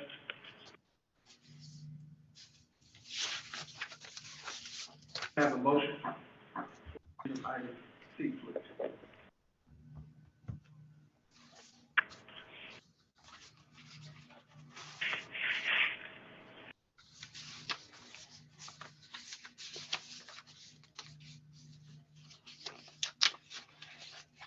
Commissioners, can I have a motion for agenda item C? If you're generally in favor of it, you can also make a motion for it as proposed, which would be, I would just correct the 3 tree, because I think I said 2 instead of 3. So, and if you're okay with the parking reduction and requiring the separate instrument. So it would just be clarifying that we want the 3 trees on Ryan. So as proposed with 3 trees on Ryan and possibly another tree by the access easement agreement, So if moved. possible. So moved. Second. All in favor? Aye. Aye. Aye. Those opposed? Ayes have it. Agenda item C has been approved. Moving along to agenda item D, to conduct a public hearing, consider zoning change from agriculture zoning to plan development zoning for an existing development to allow for a church with a daycare, martial arts studio, and other C1 uses as may be approved, providing for a reduction in landscaping and park requirements and other changes as may be approved. At 122 South Highway 342, further described as Lot 1, Abundant Grace in the city of Reno, Texas, case number Z as in zebra 21023, requested by Jared Thompson. So Pastor Thompson operates the Arden Church here at 122 South State Highway 342.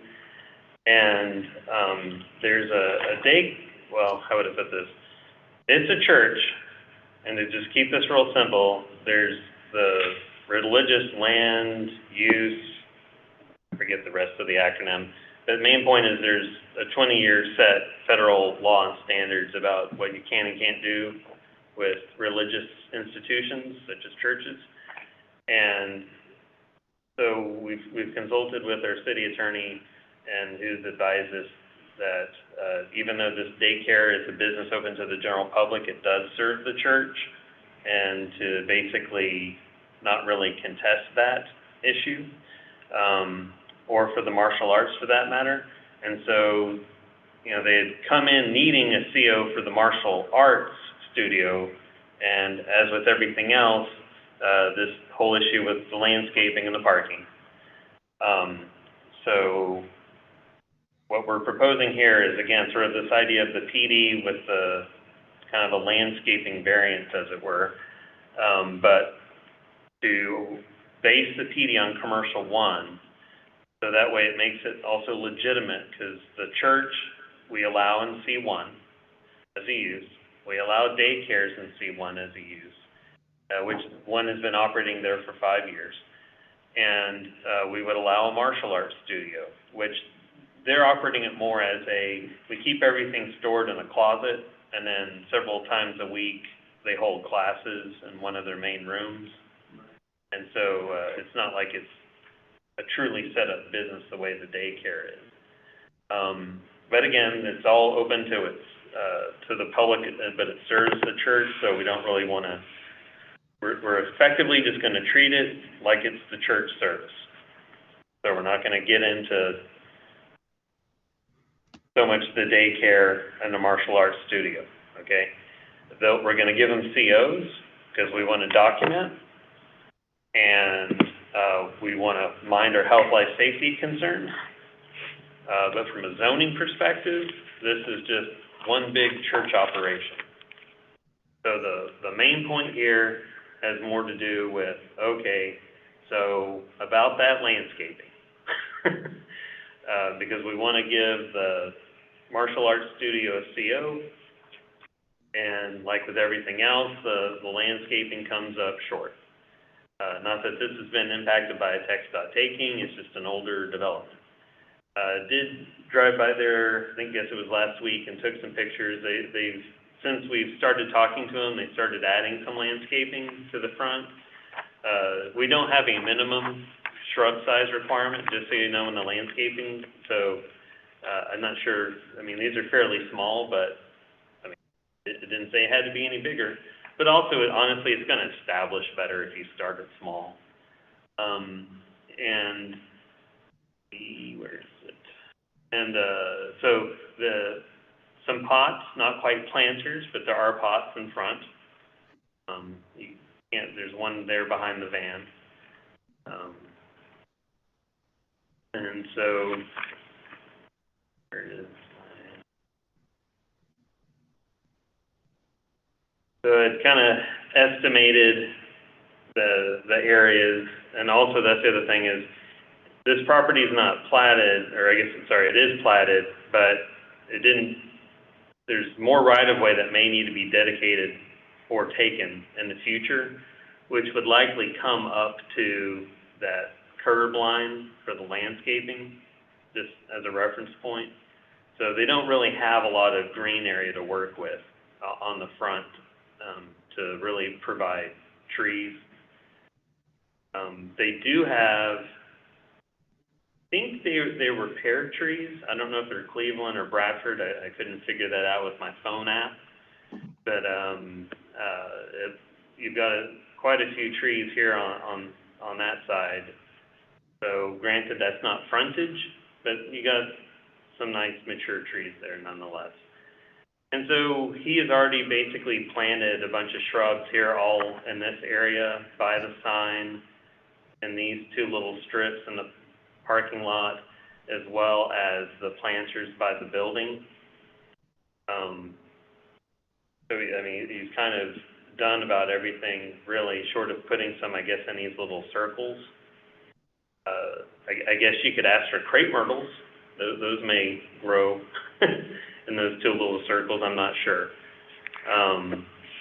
But he's made the good faith effort to do what he could even before the case was heard. Right. And again, we don't really want to get into the use issue, and this would be a PD based on C1. So if, say, the church decided, man, we got this great new opportunity and we're going to sell this property and go elsewhere. So with this PD, it would allow for those C1 uses in here with this landscaping and need to follow the parking requirements. But if someone wanted to substantially remodel that, like that 50% threshold we've talked about in the past, well, then you would get to see those plans come back to the P&Z and council, because that would require an amendment to the PD. So you do kind of get you get an opportunity for oversight when something really substantial happens. So in a nutshell, we're basically talking about accepting pretty much the shrubs he's already put in now. Right. These two little circles up front, if you wanted to ask for something more there, you certainly could.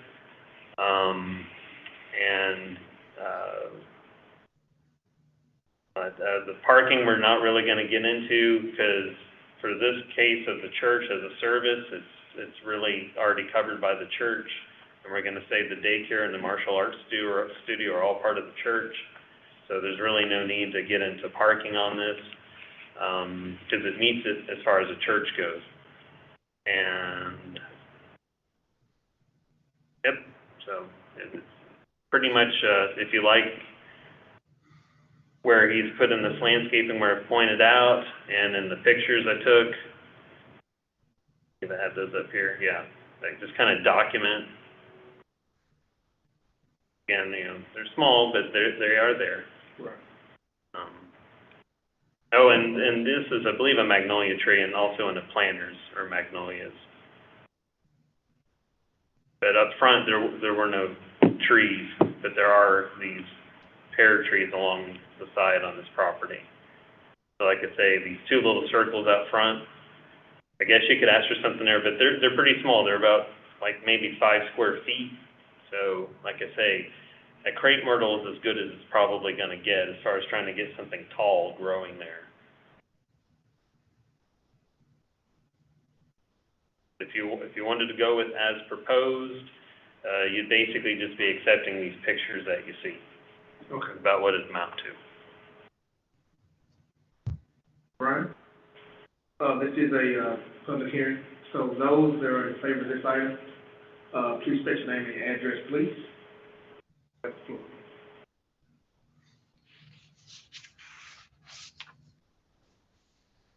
Anyone opposed to this item? Can I have a motion to close the public hearing? So move.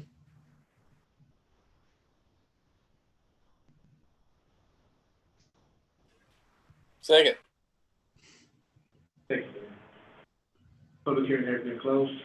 Commissioners, any questions or concerns regarding agenda item D?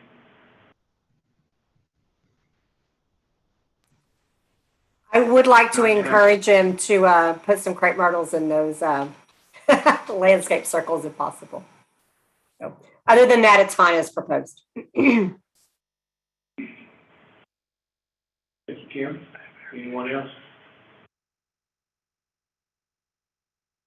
Can I have a motion, please, for agenda item D? Move we approve item D as presented by staff.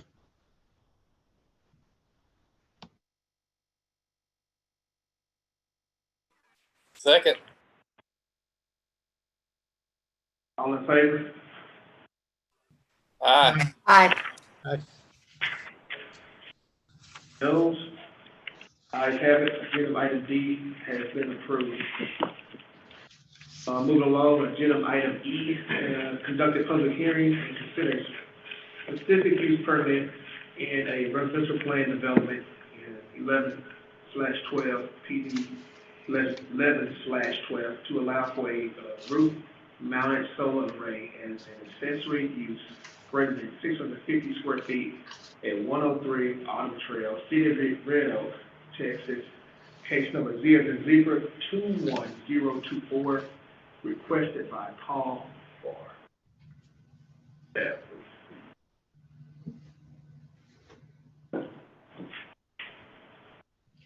So at 103 Autumn Trail, a request for a specific use permit for solar roof system was requested. And as you know, we've also got a draft of a solar code amendment on tonight's agenda as well. And so what was in the report for the site and the staff recommendation would be aligned with that code amendment, which basically means no panels on the front of the house, but behind would be fine, or on the side.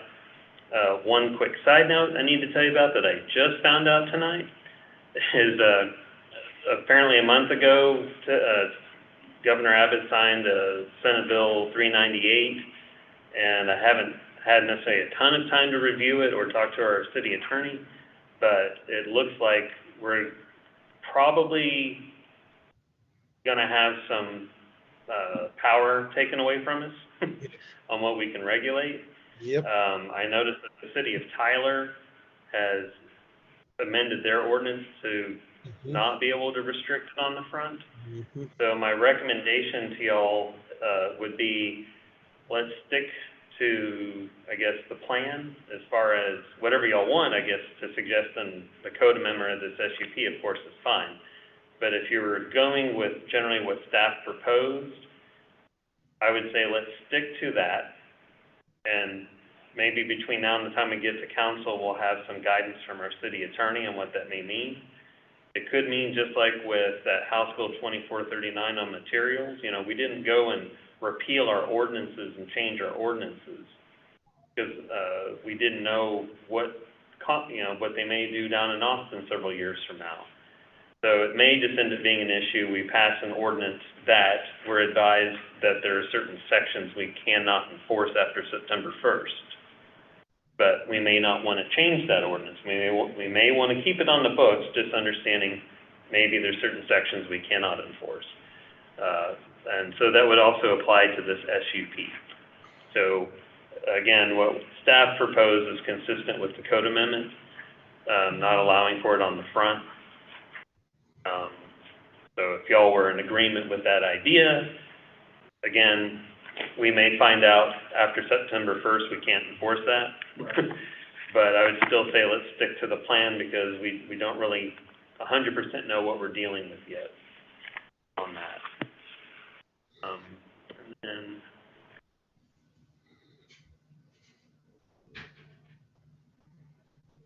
so to try to keep it simple and take advantage of the trick Ben showed me doing colored transparent polygons on a PDF. This is just to help show you that this is what they proposed. There's about 855 square feet of solar panels. If you take off the red area, which is kind of, again, consistent with our proposed code amendment, saying nothing on the front, it still has 675 square feet of solar panels. And it seems like most of what the requests we get are in that 600 to 800 square foot range. This also would be the east facing side that staff is recommending to not allow that's on the front. So that's pretty much it to know about this case. All right. Today, public hearing. Those in favor of this item, please state your name and your address. The reason for this item.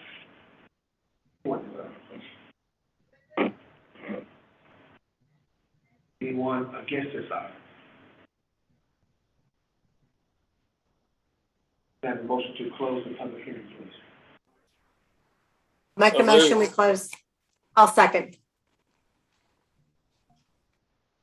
Public hearing has been closed. Commissioners, any correct questions regarding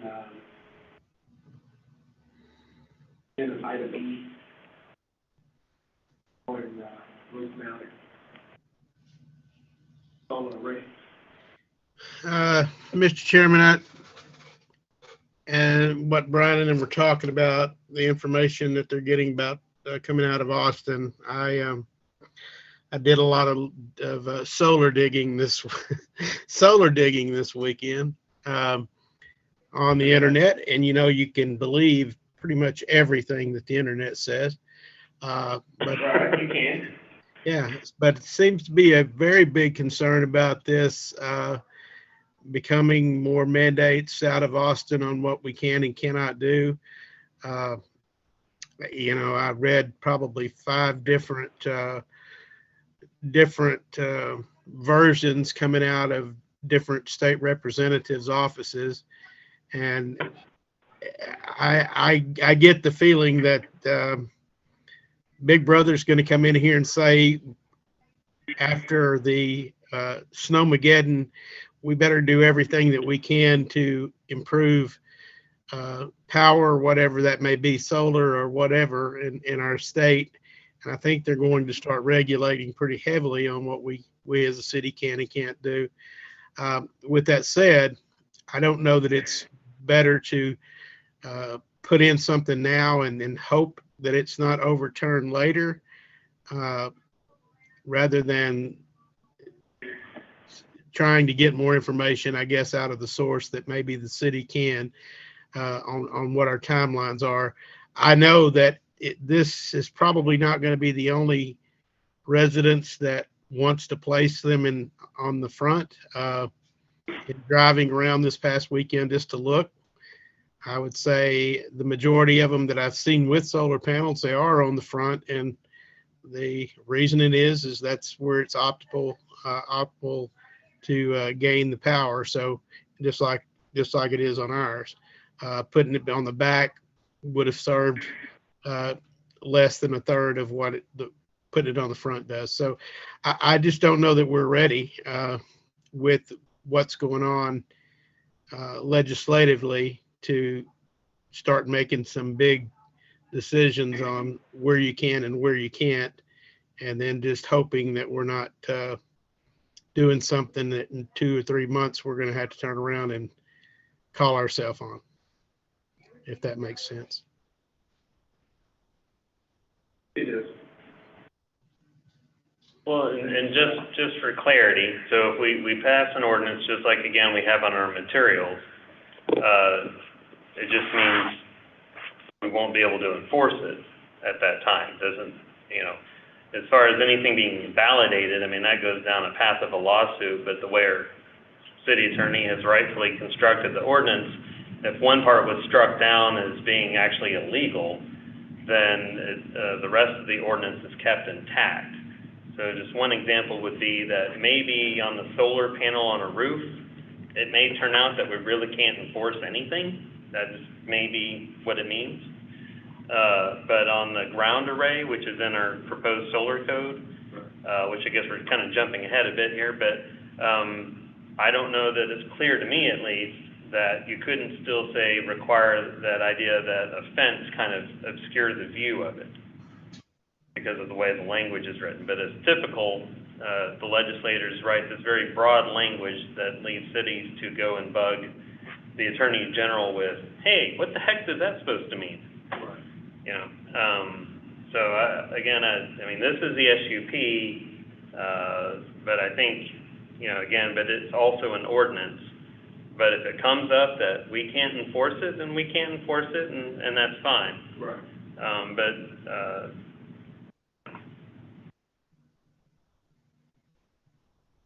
Is the landowner on here to tell us why he wants to put it on the front, and if that's going to be an issue? I don't see them on here. When I talked to their contractor, that was, as far as I know, just like you said, sir, that, you know, since that's the eastern side, they're just trying to capture the east and west sun as well as the southern sun exposure. So that's why we're seeing it on the front, the back, and that southern side.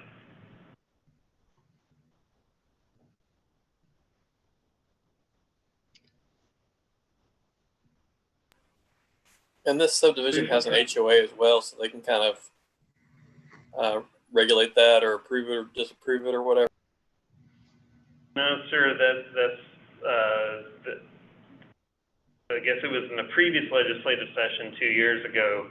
The legislators down in Austin were busy, and they kind of gutted a lot of what HOAs can and cannot regulate when it comes to the solar energy system. So it seems like part one was 2 years ago, restrict the ability of the HOA, and this was the sequel. Part two, restrict the ability of the municipality.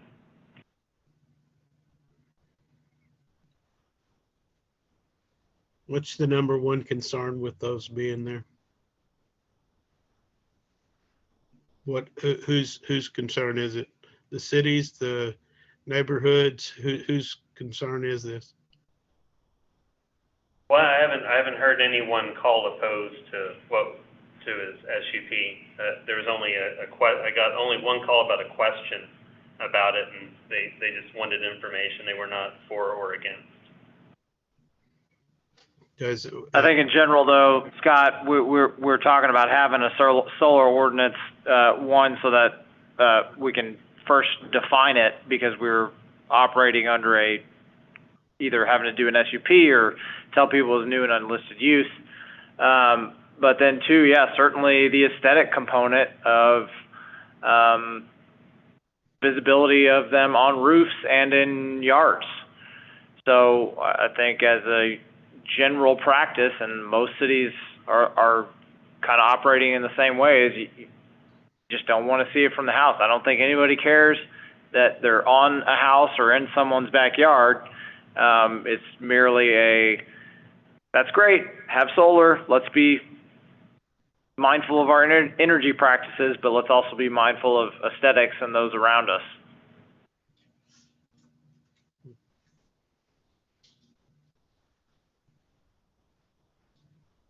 Yeah.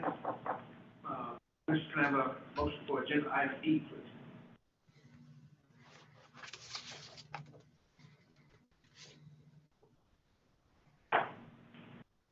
So the motion is denying his ability to place them in that front, correct? That's what staff was recommending, because that's what would be consistent with the proposed code amendment. And has that been discussed with the owner, what their feelings are, what? I've spoken to their contractor consultant, but I've not spoken to the owner about how they feel about that.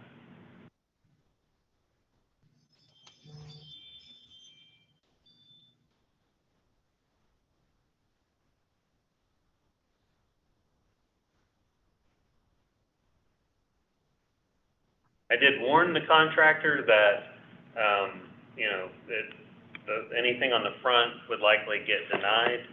So, I mean, they were given fair warning, at least to the contractor.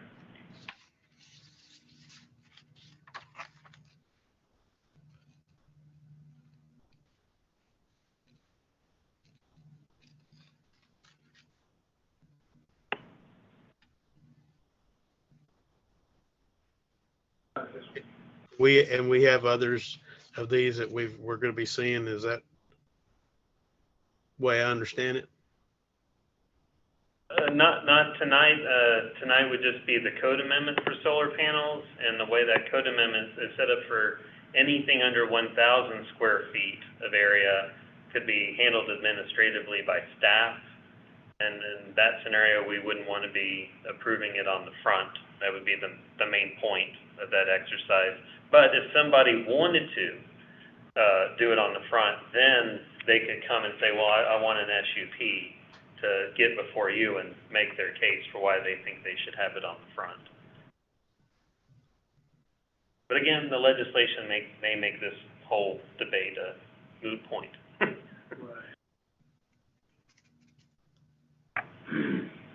And how have we been operating up to this point? When it comes to issuing for permits for solar panels? Yes, sir. Yes. So only very, very recently, this SUP approach, as of the prior month. Before that, my understanding is some staff thought it only needed an electrical permit because they didn't see that it was listed as prohibited, but that's not how zoning works if you view this through a zoning lens, because if it's not specifically allowed, then the normal interpretation is to assume it's prohibited and then consider amending your code, to consider allowing it or not, or how you might regulate it. But apparently before that, it sounds like, say 5 years or so ago, it sounds like staff then had an understanding that it was a new and unlisted use and shouldn't have been getting permitted. So we're just now trying to make sure that everybody knows the rules of this game and everyone is on notice and has the same set of rules to follow. And that's best done through codifying it in an ordinance. I get probably more than impact. Now, I guess I just don't. I guess I don't want to shell out a hypocritical vote with panels that I'd gone through the city to get on the front of my home, and now turn around and tell someone else that they can't. So I may be in a little awkward position, I guess, on this one. Yeah, I just think that the direction the house has to be pointed to shouldn't affect where the panels go. They're not putting it up there to make anyone angry or make their house look bad. They're just putting it up there because that's the best place to put them for their function. Exactly. I don't drive up to my home and think it looks bad every day, so, or I wouldn't have done that myself. And Scott, I mean, I guess if you wanted to consider, I mean, if it made you feel more comfortable to recuse yourself from this vote and see how the vote may go, I mean, that's certainly an option. Right, which is what I was going to do. I just wanted to explain this. Okay.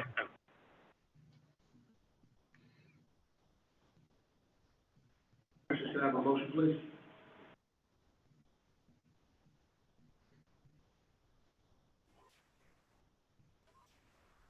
I'll make a motion to approve the panels as they submitted them from the contractor. I don't see any reason why we should limit them from being on the front.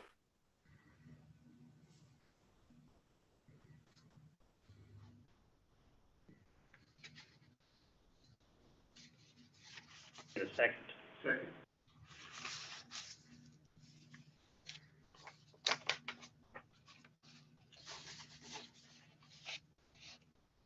So if there's no second, then that motion fails. You seconded? Yes. Okay, I'll second. you seconded. Okay. So now, do we have a vote? And all in favor? Aye.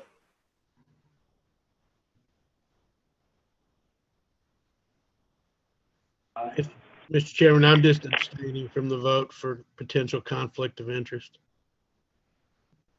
Understood. So that, Kim?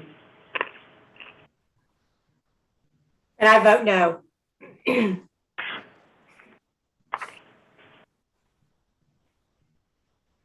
motion fails. So the motion fails, so the agenda item is not approved for tonight. Well, I mean, well, that was, let's see. Well, because that was 2-1 for a version that would basically allow it as submitted.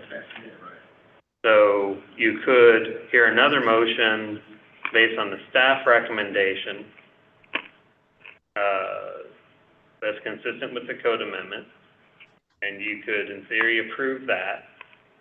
And then if you're concerned about the whole issue of the front, as far as someone who may want to allow it, I can't guarantee it to you at this time, but it sounds like after September 1, we wouldn't be able to stop it. So even if our SUP said, hey, you can't do that in the front, if what our city attorney says, well, the state of Texas has spoken and said, oh, yes, they can, then, oh, yes, they can. And so, so you do have that option. You could, someone could make a motion to approve it without on the front. And again, if we get direction from our attorney that we cannot say that after September 1st, then, you know, it's all good. Okay, so I'll make the motion to follow staff's recommendation for agenda item E.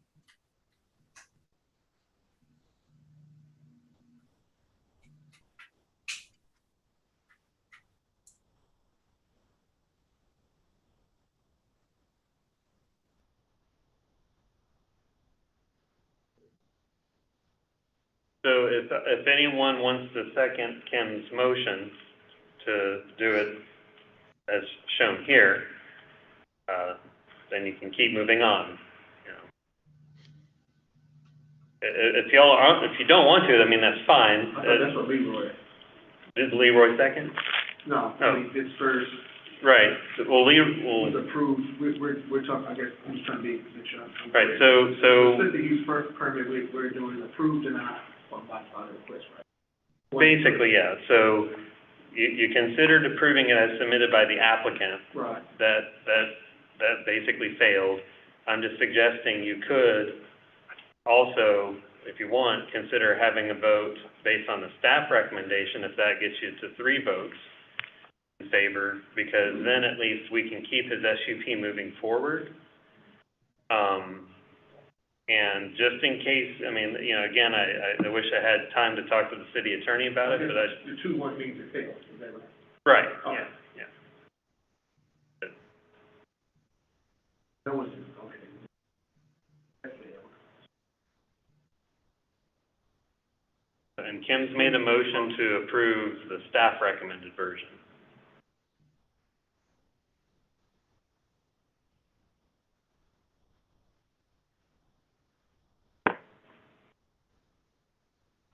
So is anyone going to second that? I'm hearing silence, so if no one is, that's okay.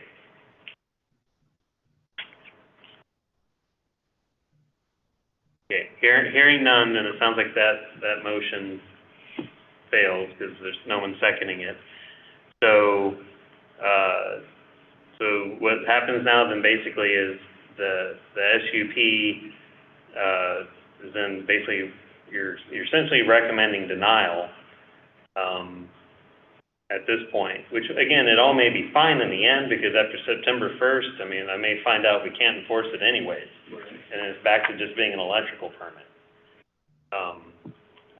So, you know,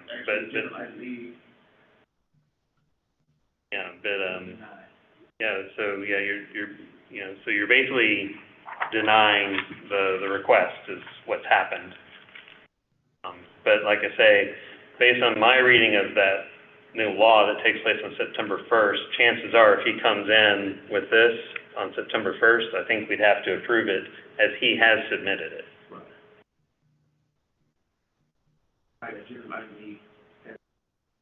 Okay.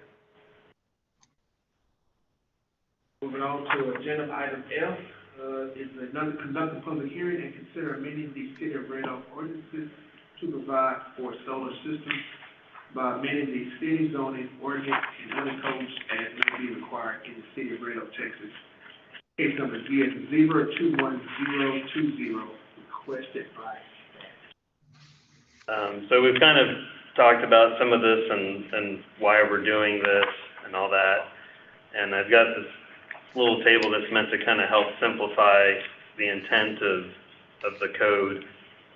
And again, for reasons I've discussed, I think some of the solar panel issue may become a moot point. But I think some of what we've written may still apply to the ground array. And as well as also for definitely industrial, heavy commercial. I'm not sure where they're drawing the line on what they call small commercial. Sometimes they just make up new terms in Austin. But the basic idea we originally set out with was the thing of, you know, if the panels are on the front of the house, don't allow that. And if the house is on a corner lot where there's a side street, you're essentially treating the side of the house as a front, and so don't allow it there. So it was basically just to be a really simple, straightforward rule to not allow it there in those two situations. And that would be a staff review when it's less than 1,000 square feet of area on the roof. And if it was more than 1,000 square feet, or if staff was saying no, and they said, well, I really want it, then they could pursue that SUP. So there was still always going to be a path for people to seek relief.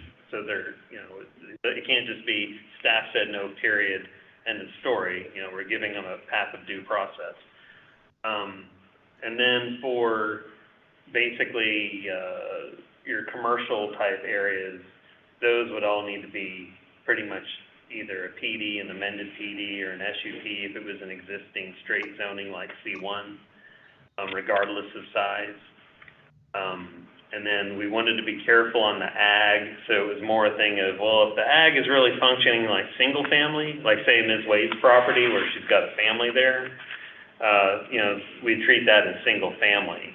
But if it was something where it's clearly an ag production, which I'm not sure that we currently exactly have that in town, where there's ag without a single family attached to it, that would be treated more as a commercial type development.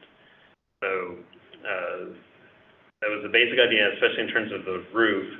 For the ground arrays, it was a similar idea with 1,000 square feet. Worked with this with the city attorney.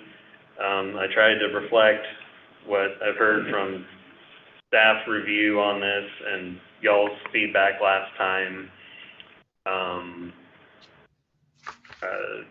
You know, I know it's still kind of a lengthy document, but we were trying to catch everything, like even the deal of like a septic system in the spray field, not spraying on a ground array, and things of that nature.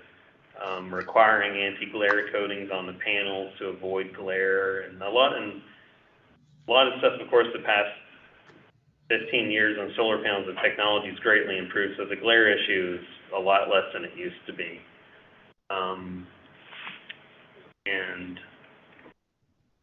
trying to see if there's anything else I wanted to point out. For kind of the rooftop commercial type development, we were probably hitting that kind of the hardest, just trying to make sure that, especially like, if you're gonna have like a parapet wall, then it might as well screen from street view solar panels that might be on the rooftop of a commercial building, just like we generally require that the AC mechanicals are screened with that parapet wall. So it's the same basic idea. I think that's a reasonable summary. I'm happy to answer any questions you may have. This is a public hearing, so those in favor of this item, please state your name and your address, please. Those that are not in favor of this item, please state your name and address, please.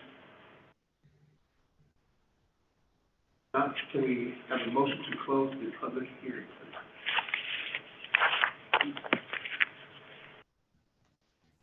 I'll make a motion, we close the public hearing. Second. Public hearing has been closed. Commissioners, any questions about the discussion of the solar system?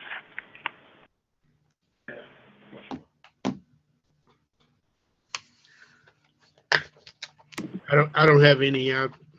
They did a good job of putting all this together. This one's easy to me.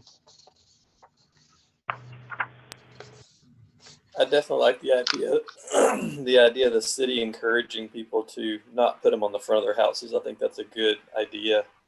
And certainly this ground array stuff, I think that's something that needs to be kept an eye on instead of, having these panels sticking up over people's fences and things like that.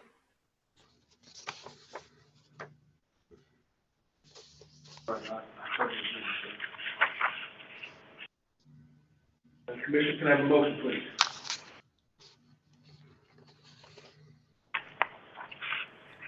Motion to approve item F as presented. Second. Those in favor? Aye.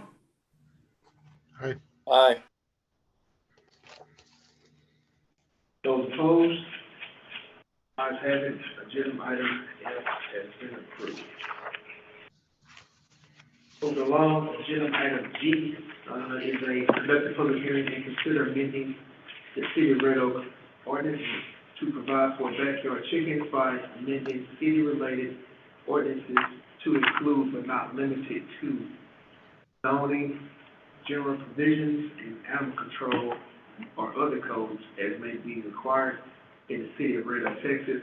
Case number ZS-21019, requested by staff. So, city attorney is taking the lead on the crafting of the backyard chicken ordinance. And I thought we originally were pulling it all out of the zoning. He didn't seem to think that was necessary. I put in a draft that I saw weeks ago that had my comments on it. I've not seen the latest version, but if as he says, it can all be done as a city code amendment rather than zoning, I assume that then means we're not pulling it out of zoning, which I guess is fine because it was really only in ag and ranchette that it was allowed. And then this would open it up to other single-family zoning districts, such as your residential estate, R2, R3, R4. So I guess, that's fine. And then I was trying to keep it simple. You can see some of my comments. One thing is I don't know why we're going into ducks. No one asked for backyard ducks. So it's only for backyard chickens. I think you can see we had the half acre up to 6 chickens may be kept. I believe that was inspiration from Waxahachie our neighbor to the south, you may remember we had looked at Waxahachie and Midlothian, what they had done. I guess another important thing to note is when it comes to the chicken coop, as a practical matter, we don't get into permitting and inspecting dog houses. So we've kind of taken the same approach with the chicken coop. I mean, it ought to be a weatherized material and it ought to be safe enough to keep your chickens safe and all that, but we're not going to issue you a permit and do inspections and all that stuff on a chicken coop. It's largely going to be, maybe cedar 2x4s and chicken wire and whatever else you may construct it with. We tried to just keep this real simple at 15 foot. Sorry, no, that was confusing. That was something else that was 15 feet. This was, somewhere in here there was a setback requirement. Thought we had one. I may be thinking of the solar. There it is, 15, okay, yeah, 15 feet from property line. Yeah, so I think I just said to keep it 15 feet from all structures and all property lines, just to keep it simple. So that would, keep it 15 feet from their house, their neighbor's house. If they've got an accessory structure, fine, you got to keep it, 15 feet from that too. But we're not counting this necessarily as an accessory structure, because again, we don't want to get into inspections and permits on chicken coops. It's more kind of like with our home occupation code, if you will, where here's a set of rules, follow them. But no one's coming out and inspecting you to make sure you're following the rules. Something comes up and then we usually find out. I think that's really the highlights. Again, as I understand it, city attorney is taking this more as a general city code. So again, this would allow people in residential estate, R2, R3, R4 districts to have backyard chickens if they can satisfy all these rules. But this isn't actually in the zoning ordinance. This is a separate code. So I guess I'm kind of really bringing it to you more for y'all's information, and if you have anything you want to say. But since it's not technically a zoning code, I guess you don't technically have to feel real strongly about it. But happy to have y'all's feedback and input if you saw anything or had any concerns. Thank you, Brian. It's a public hearing. Those in favor of this item, please state your name and your address, please.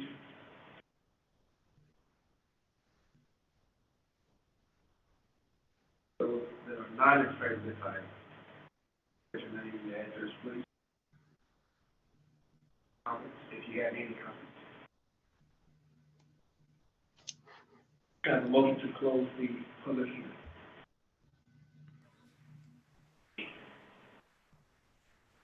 Motion to close. Second. Public hearing has been closed. Commissioners, any questions about the backyard chicken? Scott might have a question, maybe.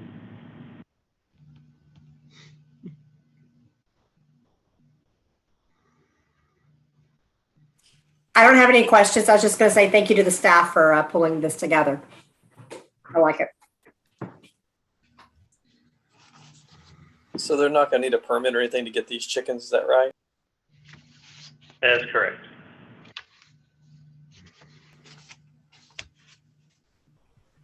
I make a motion to approve the item G, backyard chicken. I'll second it. All in favor? Aye. Aye. Those opposed? Ayes have it. Agenda item G has been approved. The next item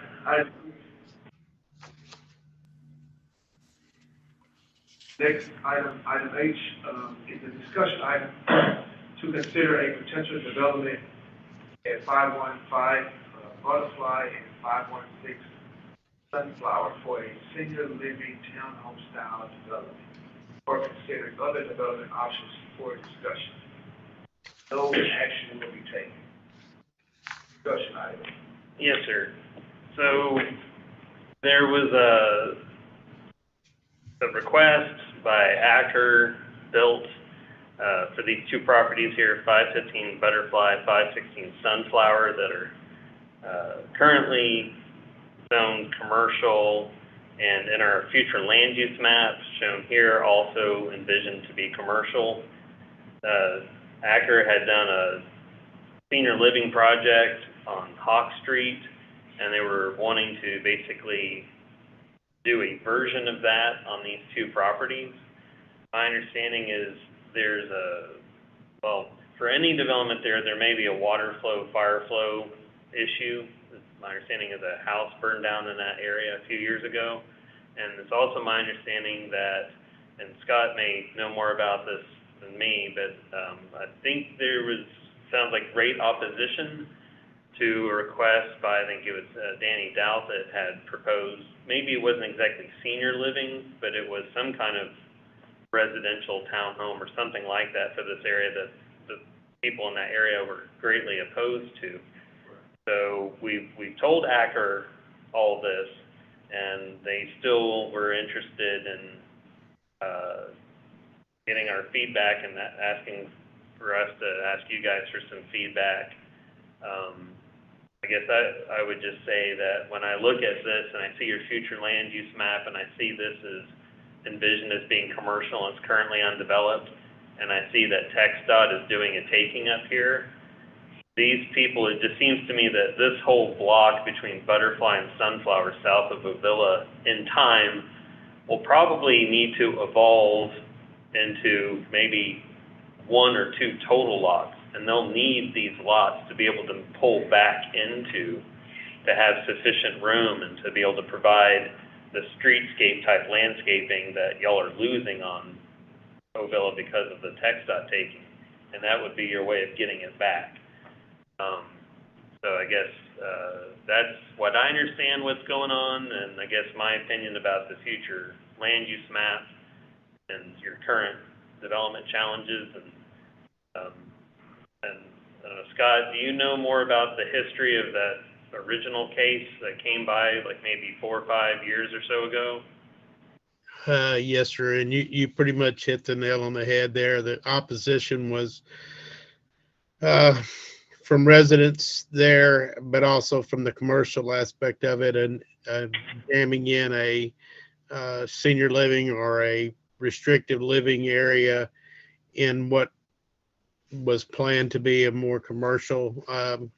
We felt like the businesses there are going to have to slide back if it's going to make any type of larger development. It's going to have to go into those two slots, and it just did not have the it didn't have the ingress egress. It did not have the it just did not fit the plan for Ovella Road, adding that so closely to the commercial areas. And there was a lot of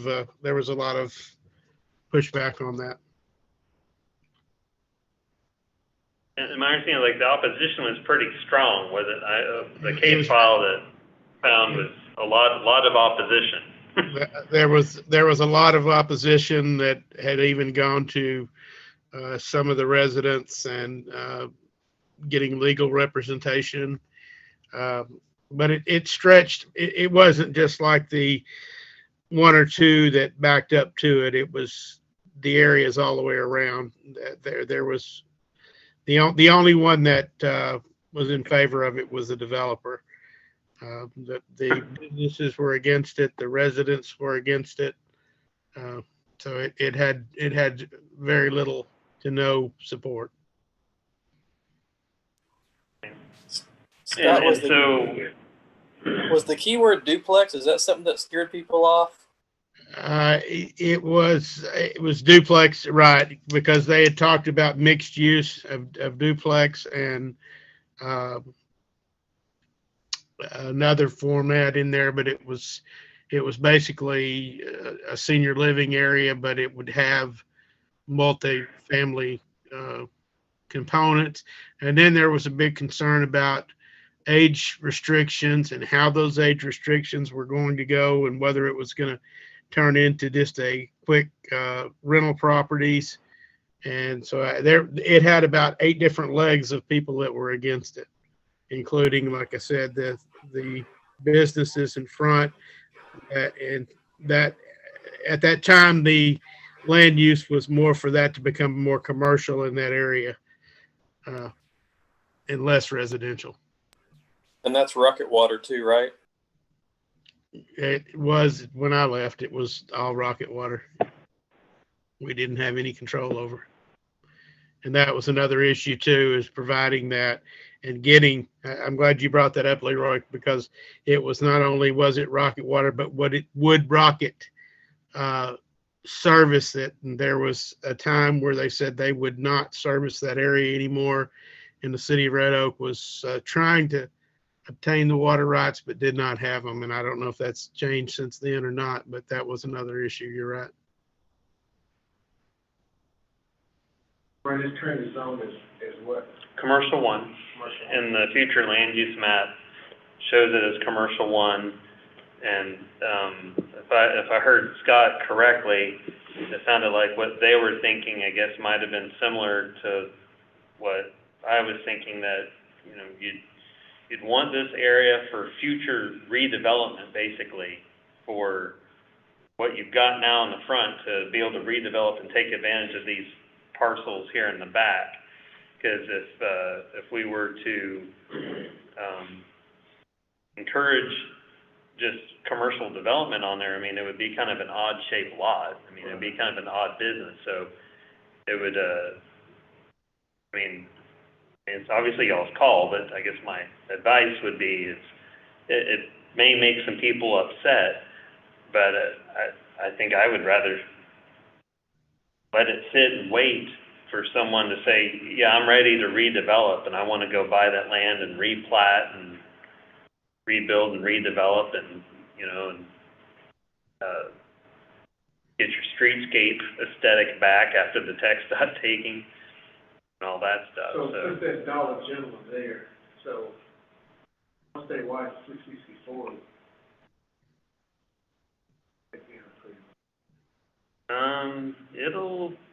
They'll probably lose kind of along here, roughly. So they'll lose a lot of the front green. Right. So like this property is just going to end up being nothing but parking lot. They've probably got a little more to work with. But, you know, these two properties being able to come into this one and redevelop, I mean, that could look better. But it sounds like we've got some practical issues with the water side, regardless of development. You know, whether it was to be commercial or residential, it sounds like there's a water concern at the moment. Brian, if it's C1, if they wanted to come in and put a car wash there, would they be able to do that without our say in it?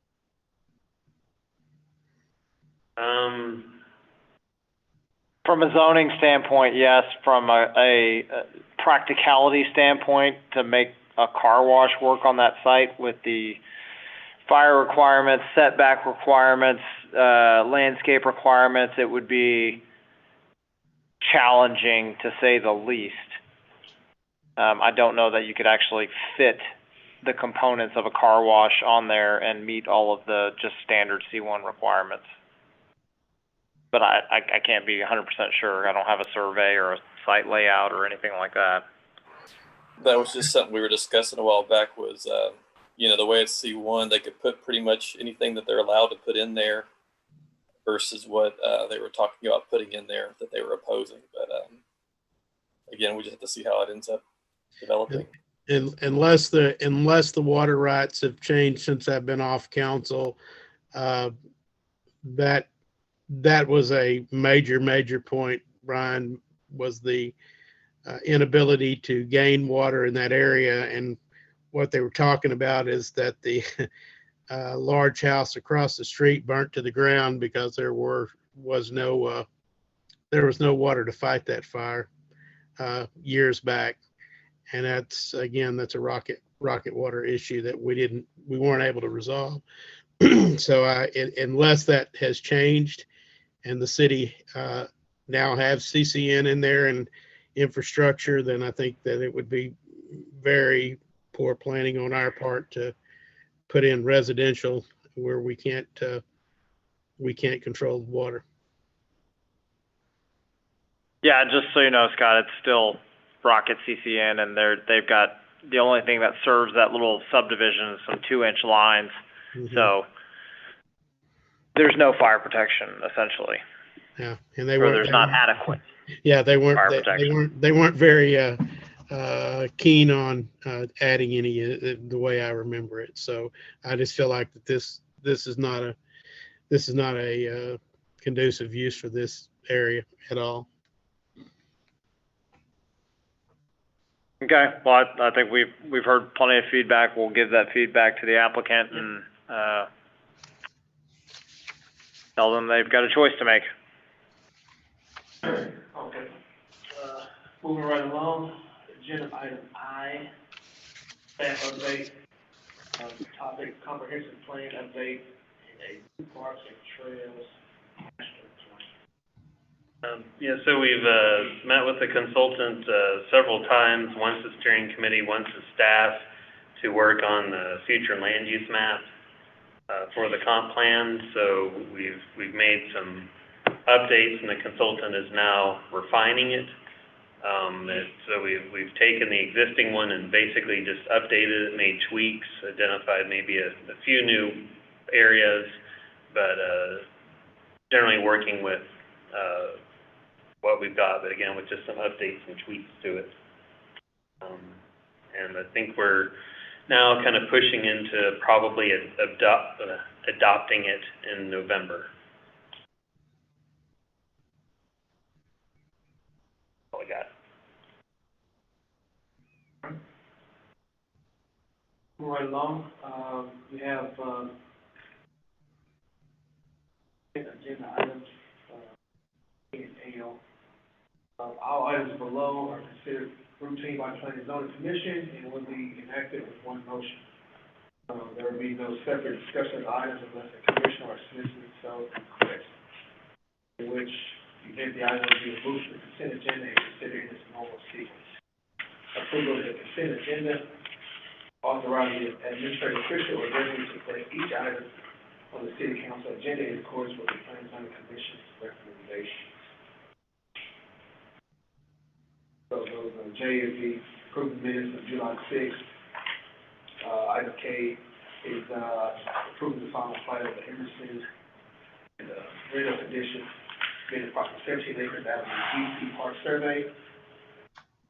Case number P is Paul 21019, requested by Mr. Michael Westfall.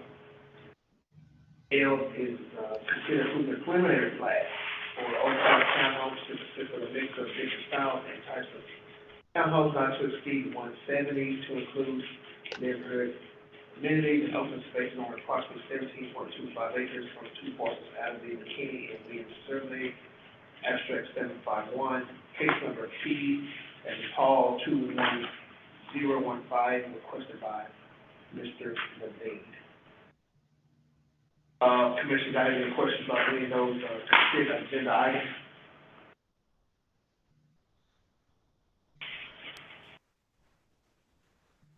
No questions here. If not, okay.